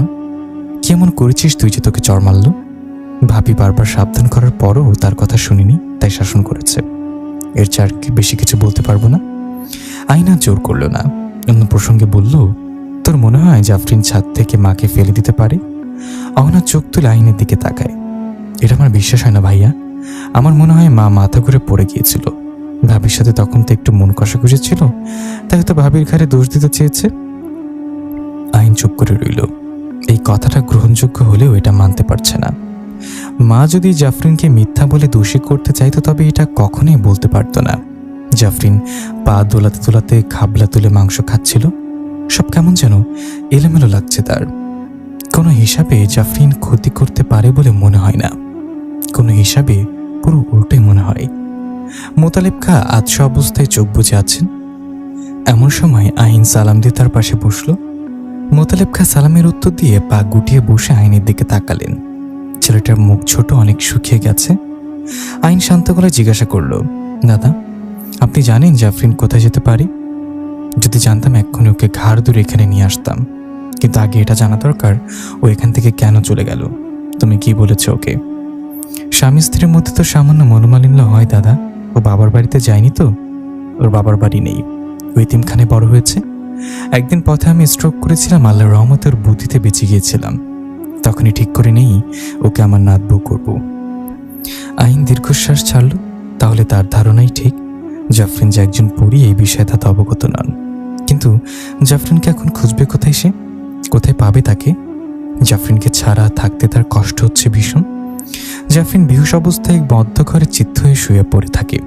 বাইরে জ্বলতে থাকা মশালের আলো জানালার এক কোণা দিয়ে ঢুকে পড়ে ঘরটাকে কিছুটা আলোকিত করে রেখেছে। কিছুক্ষণের মধ্যে জ্ঞান ফিরে এলো জাফরিনের। নিজেকে বদ্ধ ঘরে দেখে খুব একটা অবাক হলো না। যেন সে জানতো এখানে তাকে আনা হবে। দরজা খোলার শব্দে জাফরিন কিছুটা কেঁপে উঠল, নিজেকে যতটা সম্ভব গুটিয়ে নিল। একটা শক্ত সামর্থ্যবান লোক মোটা চাবুক হাতে নিয়ে ঘরে ঢুকল। তার গাল ভর্তি দাড়ি, গোঁফ, তান্ত্রিক সাধকদের মতো পোশাক পরা। চাবুক অন্য হাতে প্যাঁচাতে প্যাঁচাতে জাফরিনকে কেন্দ্র করে তার চারপাশে ঘুরতে লাগলো। আমাকে এখানে ধরে এনেছেন কেন? আমি তো বললাম আমি আপনার আর কোনো কথাই শুনবো না। লোকটা অট্টহাসিতে ফেটে পড়ল। হাসি থামিয়ে বলল, আমার কষ্টের ফল এভাবে জলে যেতে দেই কি করে? বলেই কি সব বিড়বিড় করতে করতে জাফরিনের গায়ে চাবুক দিয়ে সজোরে আঘাত করতে শুরু করলো। জাফরিন ব্যথা সহ্য করতে না পেরে মেঝেতে আছড়ে পড়ে ছটফট করতে লাগলো। লোকটা তাতে ক্ষান্ত হলো না। জামার কোটর থেকে কি সব বের করে জাফরিনের গায়ে ছুঁড়ে মারল। ওইসব গায়ে পড়তে জাফরিনের শরীরে জ্বালা শুরু করলো। অনেক হয়েছে, এবার আমাকে প্রতিশোধ নিতে দিন বলে আরেকজন ঘরটিতে ঢুকলো। জাফরিন চোখটা পুরোপুরি মেলার চেষ্টা করে দেখতে চাইল কে সে। কিছুটা বিস্ময় হয়ে অস্ফুট সুরে রাগ মিশ্রিত স্বরে বলল, লুচু বেটা। রিফাত লোকটার হাত থেকে চাবুক নিয়ে জাফরিনকে আঘাত করা শুরু করলো। একটু থেমে বলল, কি ভেবেছিস আমার এত বড় ক্ষতি করেও তুই পার পেয়ে যাবি? এই দিনটারই অপেক্ষায় ছিলাম আমি। আজ সবকিছু শোধ নিয়ে ছাড়ব। জাফরিন লাল চোখে রিফাতের দিকে তাকালো। ওইভাবে তাকাস না, আজ তোর কিছু করার ক্ষমতা নেই। তোর মৃত্যুর সময় এসে গেছে। এত খুশি হোস না, আমি যে কতটা ভয়ঙ্কর হতে পারি সেটা তুই হারে হারে টের পাবি। রিফাত আবার চাবুক চালাতে চালাতে বলল, সেই সুযোগ তোকে আর আমি দেব না। তোর স্বামীর হাতেই তোকে মারবো আমি। রিফাত লোকটার দিকে তাকিয়ে বলল, আপনি সে ব্যবস্থা করুন, ওকে আমি বোতলে ভরে দিচ্ছি। আপনি সেটা কোনো এক নির্জন জায়গায় কিছু একটা দিয়ে পুঁতে দিবেন। সে জায়গায় যদি তার স্বামী তাজা রক্ত ঢেলে আগুন ধরিয়ে দেয়, সে আগুনে পড়ে মরবে জাফরিন। বলেই লোকটা জাফরিনকে বোতলবন্দি করলো। রিফাত বোতলটা হাতে নিয়ে বলল, এবার দেখ আমার প্রতিশোধ কতটা ভয়ঙ্কর হয়। জাফরিন কি করবে বুঝে উঠতে পারল না। আইন কি সত্যি রিফাতের কথায় তাকে মেরে ফেলবে? রিফাত আইনকে মন খারাপ করে বসে থাকতে দেখে বলল, জাফরিন চলে গেছে তাতে তো তোর খুশি হওয়ার কথা। এই ডাইনিটাকে তো তুই তাড়াইতে চেয়েছিলি। আইন খেপে গিয়ে বলল, ও মোটেও ডাইনি নয়। হ্যাঁ, একসময় চেয়েছিলাম, এখন ওকে ফিরে পেতে চাই আমি। রিফাত ভ্রুকুচকে আহিনের দিকে তাকায়। ভেবেছিল আহিনকে জাফরিনকে মারার উপায়টা বলে নিজের প্রতিশোধ পূরণ করবে। এখন মনে হচ্ছে আহিন জাফরিনের প্রতি দুর্বল হয়ে গেছে। এই অবস্থায় সত্যটা বললে আহিন তো জাফরিনকে মারবেই না, উল্টো রিফাতকে উত্তম মাধ্যম দিয়ে দিবে। কিন্তু সে তো কিছুতেই নিজের এত কষ্ট বৃথা যেতে দিবে না। যে করে হোক আহিনের হাতেই জাফরিনকে মারবে। জাফরিনের পুরার দৃশ্য দেখে অনেক আনন্দ লাগবে তার। একটা কাজ করে তুই জাফরিনকে ফিরে পেতে পারিস। খুশিতে আহিনের চোখ চকচক করে উঠল। সে রিফাতের হাত জড়িয়ে বলল, কিভাবে সম্ভব? রিফাত ঠোঁটের হাসিটা প্রসন্ন করে আশ্বাসের দৃষ্টিতে আহিনের দিকে তাকায়। সুযোগের সদ্ব্যবহার করার এই তো সময়। দাউ দাউ করে জ্বলতে থাকা আগুনের শিখার দিকে তাকিয়ে আছে আহিন আর রিফাত। আহিনের চোখ দুটো আশায় চকচক করছে। এবার জাফরিন তার কাছে ফিরে আসবে। রিফাতের খুব মন খুলে হাসতে ইচ্ছে করছে। তার বহুদিনের ক্রোধ আজ মিটাচ্ছে। বোতলের কাজ গলার শব্দ তাকে খুব আনন্দিত করছে। ওই বোতলে থাকা বন্দি জাফরিন নিশ্চয়ই আর্তনাদ করতে করতে জ্বলে ছাই হয়ে যাচ্ছে ভেবেই রিফাতের শান্তি লাগছে। রিফাত কাঁপতে কাঁপতে হাত জোর করলো অবয়বটার সামনে। তার নাক, চোখ দিয়ে অনবরত ফোটা ফোটা রক্ত ঝরছে। এত জোরে জোরে কয়েকবার তাকে আছাড় মারা হয়েছে যে শরীরের একটা অঙ্গ প্রত্যঙ্গ নাড়াতে পারছে না। আধখোলা প্যান্টটা রক্তে ভিজে আছে। যেটুকু সম্বল ছিল তাও কেটে দেওয়া হয়েছে। ব্যথায় মনে হচ্ছে আজ সে মরেই যাবে। অবয়বটা হাসিতে ফেটে পড়তে পড়তে বলল, আগেই বলেছিলাম আমার ভয়ঙ্কর রূপ তোকে নিমিষেই শেষ করে দিতে পারে। কাউকেই ছাড়বো না আমি। রিফাতের দম বন্ধ যেন হয়ে আসছে। মেঝেতেই মরার মতো পড়ে রইল সে। পেছনে কারোর উপস্থিতি টের পেয়ে আহিন নড়ে চড়ে পেছনে ফিরে তাকালো। শূন্য ছাদে আর কাউকেই দেখতে পেল না সে। তবুও মনে আশার সঞ্চার হলো, জাফরিন ফিরে আসেনি তো। কিছু বোঝোটার আগেই তাকে শূন্যে তুলে জোরে আছাড় দেয়া হলো। আছাড় খেয়ে সে একটুর জন্য নিচে না পড়ে ছাদের কার্নিশে আটকে ঝুলে রইল। তখনই তার সামনে দৃশ্যমান হলো বিরাট আকৃতির এক অবয়ব। আহিন ভয় পেয়ে ভালো করে তাকালো। অবয়বের চোখ দুটো আগুনের গলার মতো, দৃষ্টি দিয়ে ভস্য করে দেওয়ার মতো। সোনালি বর্ণের চুলগুলো তীরের মতো সূক্ষ্ম, বাতাসে বারবার নড়ে উঠছে। পরনে মোটা কালো জোব্বা, এত ভয়াবহ চেহারা দেখেও আহিনের চিনতে দেরি হলো না। এই তার জাফরিন। এত ব্যথার মধ্যেও তার মুখে হাসি ফুটে উঠল, চোখ দুটো খুশিতে টলমল করছে। কিছু বলার আগে জাফরিন তার গলা চেপে শূন্যে উড়িয়ে অন্য একটা নির্জন জায়গায় নিয়ে এলো। আহিনের কষ্ট হচ্ছে। এত জোরে আগে কখনো জাফরিন তার গলা চেপে ধরেনি। এক্ষুনি যেন রুহুটা তার গলা দিয়ে বের করে আনবে। অবয়বটা নির্জন জায়গায় এনে মাটিতে ছুঁড়ে মারল আহিনকে। আহিন সেভাবে পড়ে রইল, এক বিন্দু জোর পাচ্ছে না উঠে বসার। এদিকে তার ঠোঁট ফেটে রক্ত ঝরছে। আহিন ঘাটটা ঘুরিয়ে চারিদিকে তাকালো। এখানে ঘন বাঁশঝাড় ছাড়া আর কিছুই চোখে পড়ছে না। পরে সে জায়গাটাকে চিনতে পারল। এটাই সে পুরনো পরিত্যক্ত কবরস্থান যেখানে সে পরশুদিন রিফাত সহ এসে আগুন জ্বালিয়েছিল। আহিন অসহায় চোখে জাফরিনের দিকে তাকালো। পাশেই বড় একটা আগুনের গোলা চলছে। জাফরিন সেটার দিকে তাকিয়ে আছে। আহিন কাপা গলায় বলল, জাফরিন, আমি জানতাম তুমি ফিরে আসবে। কথাটা শুনে জাফরিন রাগ মিশ্রিত চাহনিতে আহিনের দিকে তাকালো, তারপর অট্টহাসিতে ফেটে পড়ল। তুই তাহলে জানতিস তোর মৃত্যুদূত আসবে? আহিন কিছু বলার আগেই জাফরিন আবার বলতে লাগলো, আমাকে তুই আগুনে পুড়িয়ে মারতে চেয়েছিস না? আজ তোকে এই গোলার মধ্যে ফেলে আমি পুড়িয়ে মারব, তখন বুঝবি মৃত্যু যন্ত্রণা কতটা কষ্টের হয়। আহিন অবাক হয়ে গেল জাফরিনের কথা শুনে। সে ঠিক বুঝতে পারছে না জাফরিন সব কি বলছে। আমি তোমাকে মারতে চেয়েছি? সব কি বলছো? চালাকি করছিস আমার সাথে? তোর কোনো চালাকি আজ খাটবে না। আমি কি তোর কোনো ক্ষতি করেছি নাকি তোর পরিবারে করেছি? তাও তোর এত ক্ষোভ আমার উপর? একটা ভুল তো আমি ঠিকই করেছি। তোর মতো একজনকে নিয়ে সারা জীবন সংসার করতে চেয়েছি, কিন্তু আমি চলেও যেতে চেয়েছি। তুই আমাকে বারবার আটকিয়েছিস।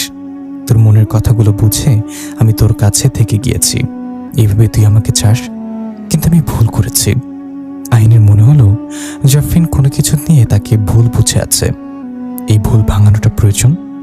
জাফরিন, তুমি একটুও ভুল করনি। তুমি জানো আমি কত আশা নিয়ে সেই রাতে রজনীগন্ধা নিয়ে ফিরেছিলাম, কিন্তু এসে তোমাকে আর পেলাম না।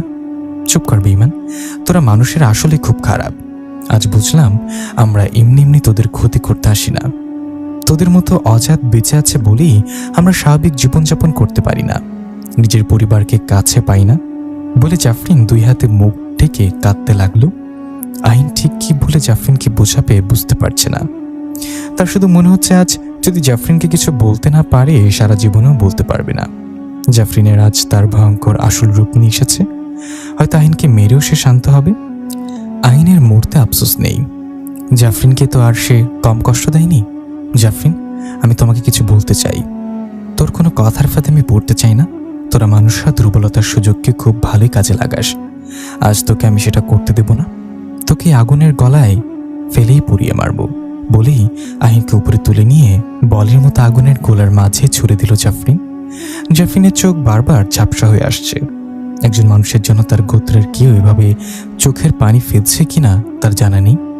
আফসোস আর কষ্ট দুটোই হচ্ছে তার। ইস, যদি সে আহিনের কাছে কখনো না আসতো। আহিনের পিঠের খানিকটা আগুনের আঁচে পড়ে গেছে।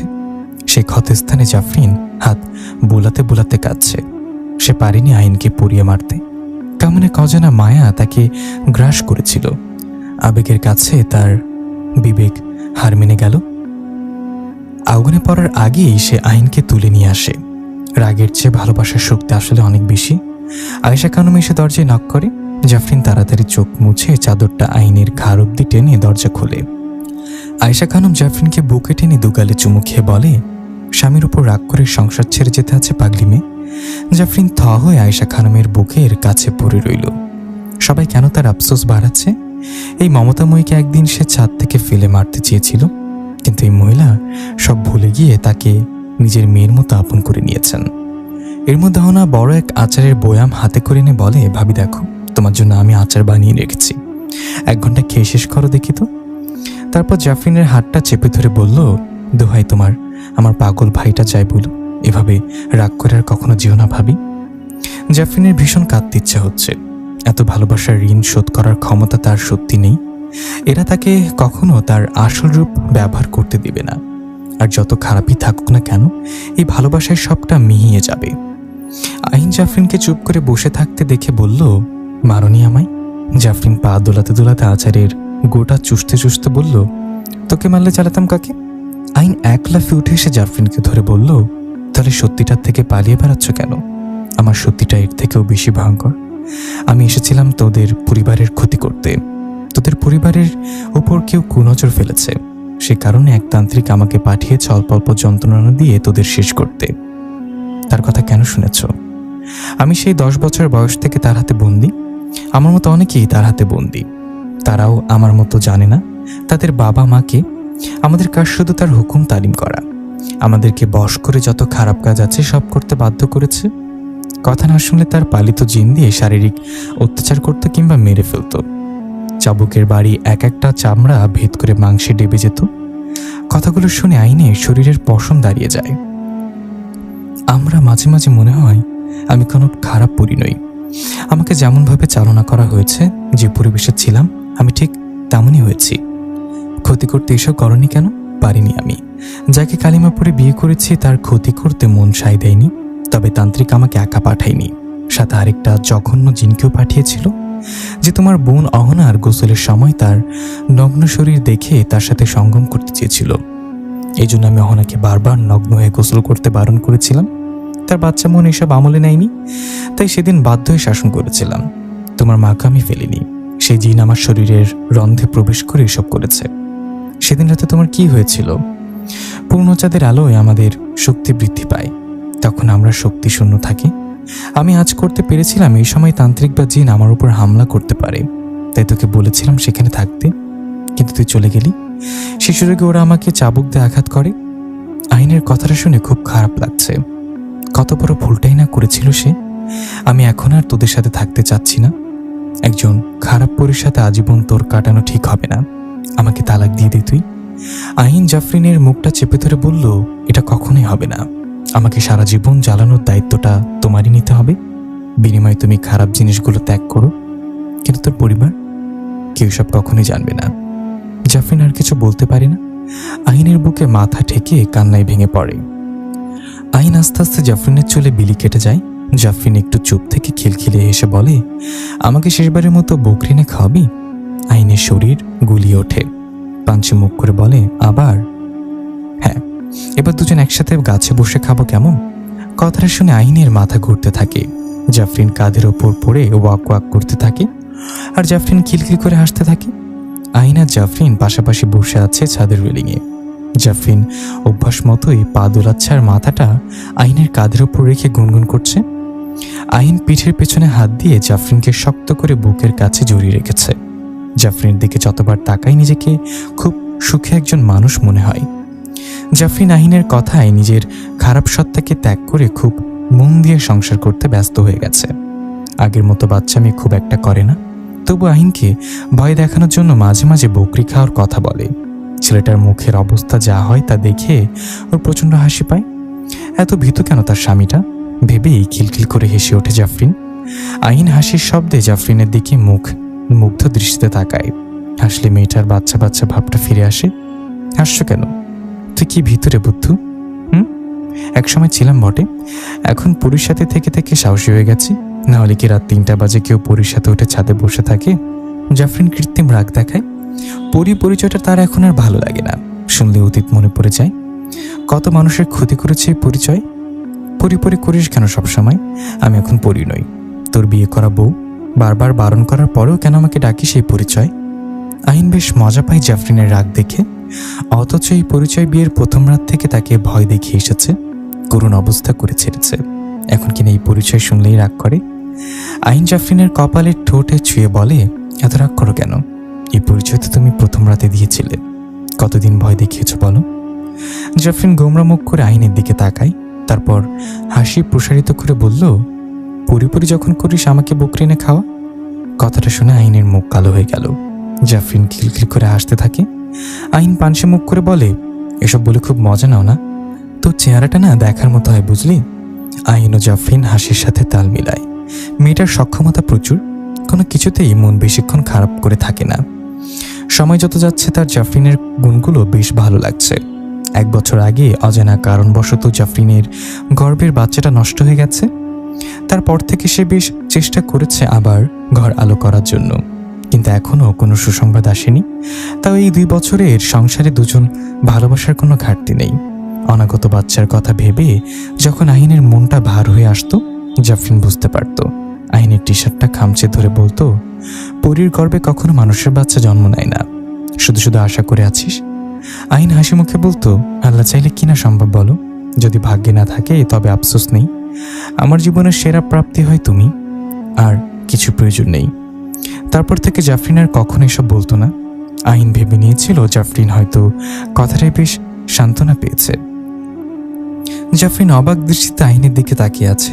আহিন বকরির মাংস রান্না করতে ব্যস্ত, বেশ যত্ন সহকারে সব নিয়ে নিজের হাতে রান্না করছে। ক্ষীরের পায়েসও বসিয়ে দিয়েছে বাইরের ইটের চুলায়, জাফরিনকে সামনে বসিয়ে রেখেছে। কিছু হাত লাগাতে দিচ্ছে না। জাফরিন চোখ দুটো বারবার ছলছল করে উঠছে। এই মানুষটা তাকে এত ভালোবাসে, কখনো খারাপ পরিভেবে ভালোবাসায় খামতে রাখিনি। হঠাৎ তার নাকে পোড়া পোড়া গন্ধ ভেসে আসে। রান্না কি পুড়ে যাচ্ছে? পোড়া পোড়া গন্ধ পাচ্ছি। আহিন চোখ তুলে জাফরিনের দিকে তাকিয়ে লাফিয়ে ওঠে। চুলা থেকে জাফরিনের শাড়ির আঁচল আগুন লেগে গেছে। আহিন দ্রুত এসে জগের পানি ঢেলে জাফরিনকে বুকে টেনে নেয়। ভয়ে তার বুক এখনো ধুকপুক করছে। ভাগ্যিস সম্মত দেখতে পেয়েছে। আরে বুদ্ধি, এত ভয় পাচ্ছিস কেন? দেখলে না শাড়িতে আগুন লেগে গেছে। ঠিক সময় যদি কিচ্ছু হতো না, সাধারণ আগুনে আমাদের কিচ্ছু হয় না। কিন্তু সেদিন তো রিফাত তোমাকে আগুন দিয়ে পোড়াতে চেয়েছিল। হ্যাঁ, তেমন কিছু হয়নি। কাচের বোতল গলে যাওয়ার পর আমি সেখান থেকে বেরিয়ে এসেছি, আরও তাজা রক্ত ঢালার কথা ভুলে গিয়েছিল, তাই শুধু সাধারণ আগুন আমার কোনো ক্ষতি করতে পারেনি। আল্লাহর কাছে শুক্রিয়া। তোমাকে আর এখন বসতে হবে না, বাসায় যাও, আমি রান্না শেষ করে নিয়ে আসছি। বাসায় খাবো না, বাস ঝাড়ে বসে খাবো। এসব কি পাগলামি জাফরিন? কথাটা শুনে জাফরিনের মুখ গোমরা করে ফেলে। আহিন তা দেখে অজ্ঞতা বলল, আচ্ছা আচ্ছা তাই হবে, আমি রান্না শেষ করে ডাকবো। বাস ঝাড়ে বসে পা দুলাতে দুলাতে জাফরিন আহিনের হাত থেকে খাচ্ছে আর মাঝে মাঝে বাচ্চামো করছে। জাফরিনের মুখ মুছে দিয়ে আহিন বলল, খাওয়া শেষ, এখন চলো বাসে যাবে। আর একটু থাকি না, দেখো আজকে চারটা কত বড় করে উঠেছে। বেশিক্ষণ না, মাত্র 10 মিনিট থাকবো। ঠিক আছে, তুমি বসো, আমি এগুলো চট করে রেখে আসছি। আহিন চলে যাবার পর হঠাৎ একটা বড় ছুরি এসে জাফরিনের পাশ দিয়ে একটা বাঁশের মাঝামাঝি ঢুকে বাঁশ দুখণ্ড হয়ে যায়। জাফরিন ভয় পেয়ে উঠে চারিদিকে তাকাতে থাকে। কাউকে দেখতে পাচ্ছে না সে, তবে মনে হচ্ছে তার আশেপাশে কেউ আছে। কারোর পায়ের তলায় বাঁশের শুকনো পাতাগুলো দুমড়ে মুচড়ে যাওয়ার শব্দ কানে আসছে। জাফরিন চিৎকার করে আহিনকে ডাকতে ডাকতে ছুটে যায়, কিন্তু কেউ তাকে ল্যাং মেরে মাটিতে ফেলে দেয়। এর মধ্যে আহিন চলে আসে। জাফরিনকে মাটিতে পড়ে কোকড়াতে দেখে অস্থির হয়ে যায়। জাফরিনের কাছাকাছি আসতেই কেউ বড় বাঁশ দিয়ে তার মাথা বরাবর আঘাত করে। আহিন নিস্তেজ হয়ে মাটিতে চিত হয়ে পড়ে থাকে। জাফরিন প্রাণপণে চিৎকার করছে, কিন্তু আওয়াজ তত বের হচ্ছে না। ঠোঁটের কাছে এসে শূন্যে মিলিয়ে যাচ্ছে। আহিনের শরীরের উপর বসে মুখোশধারী লোকটা শান দেয়া ছুরি দিয়ে আস্তে আস্তে আহিনের গলা কাটতে থাকে, যেন কুরবানির গরু জবাই করছে। আহিনের রক্তে মাটি ভিজে যাচ্ছে, তার গলা দিয়ে হুসুর শব্দ বের হচ্ছে। জাফরিন এই দৃশ্য দেখে নিজের চোখে সহ্য করতে পারে না, ডুকরে কেঁদে ওঠে। বারবার মাটি থেকে উঠে দাঁড়ানোর চেষ্টা করে, কিন্তু পারছে না। মনে হচ্ছে তার উপর বিশাল আকৃতির পাথর চাপিয়ে দেওয়া হয়েছে। আহিনের সদ্য তাজা রক্ত মাখানো ছুরি নিয়ে মুখোশধারী জাফরিনের সামনে এসে দাঁড়ায়, তার চুলের মুঠি ধরে দাঁড় করায়। ততক্ষণে চেহারা থেকে মুখোশ সরে যায়। জাফরিনের চিনতে দেরি হয় না, এই সেই রিফাত। কিন্তু সে তো শুনেছিল রিফাত মারা গেছে। তাহলে বিশ্রের একটা হাসি দেয় রিফাত। জাফরিনের রাগে গা থরথর করে কাঁপছে। রিফাতের পেট বরাবর ঘুষি মারে সে। রিফাত টাল সামলাতে না পেরে বাঁশঝাড়ের ভেতরে পড়ে যায়। জাফরিন ছুটে পালিয়ে যেতে চায়, কিন্তু দুর্ভাগ্যবশত এটার সাথে হোঁচট খেয়ে পড়ে যায়। রিফাত উঠে এসে জাফরিনের শাড়ির আঁচল তার গলায় পেঁচিয়ে দিয়ে টানতে থাকে। জাফরিনের দম বন্ধ হয়ে আসছে, মনে হচ্ছে এক্ষুনি নিঃশ্বাস আটকে মরে যাবে। আলতো করে হালকা ফোলা পেটটার উপর হাত রাখে সে। মনে মনে বলে, এবার তোকে বাঁচাতে পারলাম না, আর তোর বাবাকেও না। নিজের অনাগত সন্তানের কথা ভেবে মৃত্যুর যন্ত্রণাটা আরো বেশি হচ্ছে তার সাথে এখন তাদের ভালোবাসার চিহ্ন বিলুপ্ত হতে চলেছে। কিছুক্ষণের মধ্যে জাফরিনের ছটফটানিও বন্ধ হয়ে যায়। রিফাত জাফরিনের নাকের কাছে হাত নেয়। জাফরিনের মৃত্যু সম্পর্কেও নিশ্চিত হয়। তারপর শীষ বাজাতে বাজাতে নিজের পথে হাঁটা দেয়। আবছা অন্ধকারে পড়ে থাকে জাফরিন আর আহিনের মৃত শরীর। জাফরিনের চোখ পানিতে টলমল করছে। তা দেখে আহিন জাফরিনের কাছে টেনে নিল, দুহাতে মুখটা জড়িয়ে ধরে বলল, সব ঠিক আছে, চিন্তা করো না। জাফরিন নিজেকে সামলাতে না পেরে আহিনের বুকে মাথা ঠেকে দিয়ে কান্না করতে লাগলো। আল্লাহর রহমতে আহিন সম্পূর্ণ ঠিক আছে। কিছুক্ষণের জন্য মনে হয়েছিল সে আহিনকে হারিয়ে ফেলেছে। আহিনের ছদ্মবেশে জঘন্য জিনটা এসেছিল জাফরিনের উপর হামলা করতে, কিন্তু রিফাতকে দেখে হতবিহ্বল হয়ে যায়। কিছু বুঝে ওঠার আগেই রিফাতের বিশেষ ছুরিতে তার প্রাণ যায়। জাফরিনের মনটা খচখচ করছিল যে তার উপর কেউ হামলা করতে পারে, তাই সে সবসময় আয়াতুল কুরসির অংশ নিজের সাথে রেখেছিল। আর সে রাতে শাড়ির আঁচলে তার সত্যি দম বন্ধ হয়ে আসছিল। কোনো উপায় না পেয়ে কিছু সময়ের জন্য দম আটকে রেখে গলা আড়ষ্ট করে রাখে। তাই গলায় কোনো চাপ পড়েনি, কেবল মৃত্যুর অভিনয় করেছিল মাত্র। কিন্তু রিফাতকে সে ছাড়বে না। রিফাতের কথা ভেবেই তার চোখ মুখ রাগে লাল হয়ে গেল। আমি ব্যাটাকে কিছুতেই ছাড়বো না। দুবারও আমার হাত থেকে বাঁচলো, এবার আর বাঁচবে না। শান্ত হও, তোমাকে কিচ্ছু করতে হবে না। আমি চাই না আমাদের বেবি আর তোমার কোনো ক্ষতি হোক। তুমি এখন নিজেকে একটু সচেতন হও। ওই জানোয়ারটাকে এমনি এমনি ছেড়ে দিব? ওর ব্যবস্থা আমি করব। এই বাচ্চাটা আমার আর কতদিনের প্রতীক্ষা ছিল। ওর জন্য তুমি সবকিছু ত্যাগ করে শক্তিবিহীন একটা সাধারণ পরী হয়ে বেঁচে আছো। তুমি ওর সাথে এখন কিছুতেই পারবে না। হয়তো জানতো তোমার মাঝে আর কোনো অশরীরী শক্তি নেই, তাই এইভাবে আক্রমণ করার সাহস দেখিয়েছে। জাফরিন একটু চুপ থেকে বলল, আমার তা মনে হয় না। ও মৃত্যুর মুখ থেকে ফিরে এসেও আমার উপর হামলা করতে পারত, করেনি, কারণ সে তখনও পরী ভেবেছিল। তার থেকে যে ছুরিটা ছিল তা কোনো সাধারণ ছুরি না।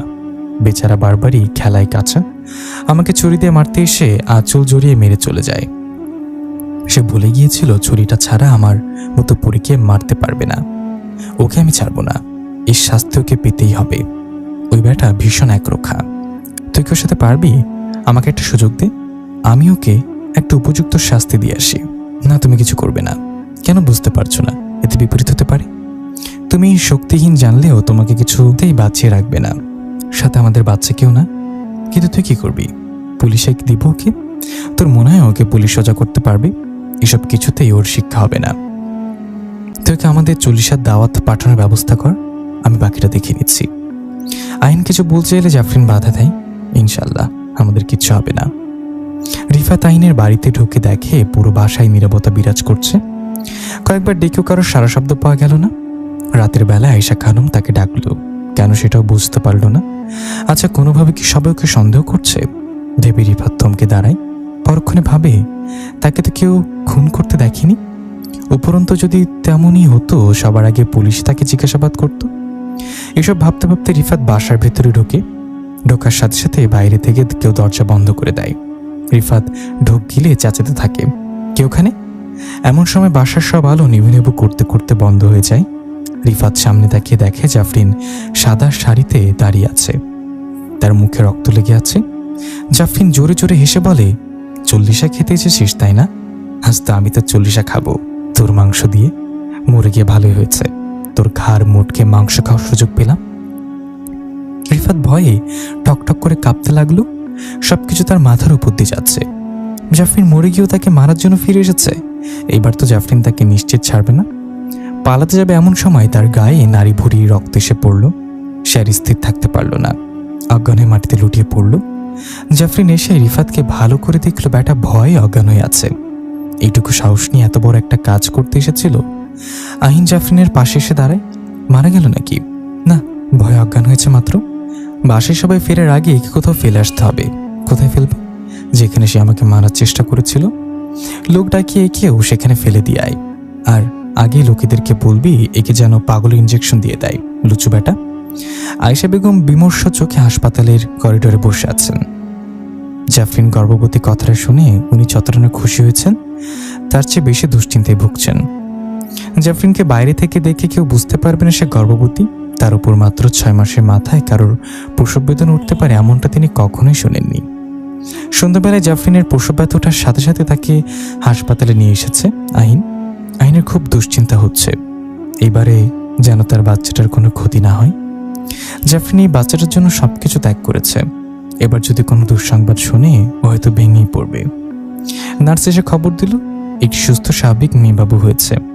আহিন খুব খুশি হলেও আয়েশা খানম কেমন জানি খুশি হতে পারছে না। তার মনে হচ্ছে এসব কোনো কিছু স্বাভাবিক নয়। জাফরিনের কাছে এসে দেখলেন তার সবেমাত্র জ্ঞান ফিরেছে। তিনি জাফরিনের পাশে বসলেন। নার্স এসে দোলনায় বাচ্চাটাকে রেখে গেলেন। আয়েশা খানম সেদিকে একবারও তাকালেন না।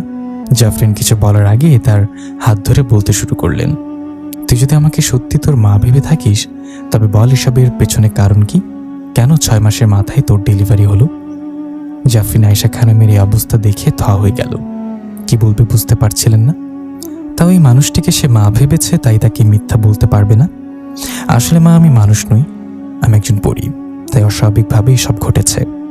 আয়েশা খানম 420 ভোল্টের শক খাওয়ার মতো চেহারা করে বললেন, তার মানে এই মেয়েটা পরীর মেয়ে? আমার বংশধর কিনা আমাদের ভিন্ন এক জাতি? জাফরিনকে কিছু বলার সুযোগ না দিয়ে বললেন, তুই আমার ছেলে জীবনে থাকবি না। আমি কখনো এমন নাতনিকে মেনে নিতে পারবো না। তাকে দেখলে আমার ভয় করবে, শরীর ঘিনঘিন করবে। এর চেয়ে তুমি আমার ছেলেকে ছেড়ে যেখান থেকে এসেছো তোমার মেয়েকে নিয়ে সেখানে চলে যাও। বেঁচে থাকতে তোমার আর তোমার মেয়ের মুখ যেন আমি না দেখি। তুমি আমাদের সবাইকে ঠকিয়েছ। জাফরিন কাঁদতে কাঁদতে মেয়েটাকে কোলে নিল। মাশাআল্লাহ, দেখতে পরীর মতো সুন্দর, আহিনের মতো চেহারা হয়েছে একদম। এর মুখ কেন এরা দেখতে চায় না? পরী তো সে, দোষ তো তার। এর জন্য বাচ্চা মেয়েটাকে কেন দূরে সরিয়ে দিবে? আহিন আয়েশা খানমের পাশে দাঁড়িয়ে বলল, মা, তাহলে তো আমিও তোমাদেরকে ঠকিয়েছি। আমি তো প্রথম দিন থেকে জানতাম জাফরিন একজন পরী, শুধু পরী নয়, খারাপ ধরনের পরী। তো আমি ওর সাথে এত বছর সংসার করেছি, কারণ ও খারাপ না। এই বাচ্চাটাকে যে তুমি এত কটু কথা শোনাচ্ছ, এই মেয়েকে পৃথিবীতে আনার জন্য ও সবকিছু ত্যাগ করেছে, এমনকি নিজের শক্তি, স্বভাব সব। বাচ্চাটার উপর কোনো প্রভাব পড়তে দেয়নি। তুই কেন বুঝতে পারছিস না এই মেয়েও তার মেয়ের মতো হবে? ও পরীর মেয়ে জানার পর আমার আর ওকে নাতনি বলে মানতে ইচ্ছা হবে না। তাহলে তুমি তোমার ছেলেকে হারানোর প্রস্তুতি নাও, আমরা এখান থেকে অন্য কোথাও চলে যাব। বৌমা, অবসরের খাবারটা দিয়ে যাও, আমি খাইয়ে দিব, তুমি বরং একটু ঘুমাও। জাফরিন খাবারটা আয়েশা খানমের পাশে রেখে আঁচল হাতে মুছতে মুছতে হাসি দেয়। তার 6 মাসের মেয়েটিকে এখন শাশুড়ি দেখাশোনা করেন। এক মুহূর্তের জন্য কোলছাড়া করতে চান না। অন্য নাম রাখা হলে উনি পরীর মেয়ে অপসরী বলেই ডাকেন। আহিন জাফরিনকে বসে বসে পা দোলাতে দেখে বলে, এত খুশি কি নিয়ে? জাফরিন গলায় জড়িয়ে ধরে বলে, জানিস মা আমাদের মেয়েকে আস্তে আস্তে করে পুরোপুরি মেনে নিয়েছেন। সেদিন নিজের ছেলেকে হারানোর ভয়ে মানতে বাধ্য হলেও এখন তার নাতনিকে খুব ভালোবেসে মেনে নিয়েছে। আসলে আমাদের মেয়েটা এমনই, ভালো না বেশে থাকা যাবে না। অবশ্য তার মা পরীটাও এমনই। জাফরিন আগের মতো খিলখিল করে হেসে ওঠে। আমাদের মেয়ের তাকে কি করতে হবে? কি দিয়ে করা হবে? জাফরিন একটা হাসিতে বলল, বকরি, এবার কিন্তু ডাবল, একটা মেয়ের জন্য আর একটা মেয়ের মায়ের জন্য। আর রান্না করবে কিন্তু মেয়ের বাপ, চাইলে সেও আমাদের সাথে খেতে পারে। আহিন নিজের মুখ চেপে ধরে বলে, শান্তি দিবি না আমাকে? জাফরিন আগের মতো মুখে অভিমান নিয়ে বলল, একথা বললি কেন? আহিন বলল, আচ্ছা সরি, আর বলবো না। এই যে কান ধরলাম, ভুল হয়েছে আমার। আচ্ছা এদিকে দেখো না, বললাম তো আর বলবো না। জাফরিন আগের মতো বাচ্চাদের মতো হেসে ওঠে। আহিনকে জ্বালাতে তার ভীষণ ভালো লাগে, আর তার এই বাজে স্বভাব কোনোদিনই যাবে না। প্রিয় লিসেনার, গল্পটি কেমন লাগলো অবশ্যই কমেন্ট করে জানাবেন।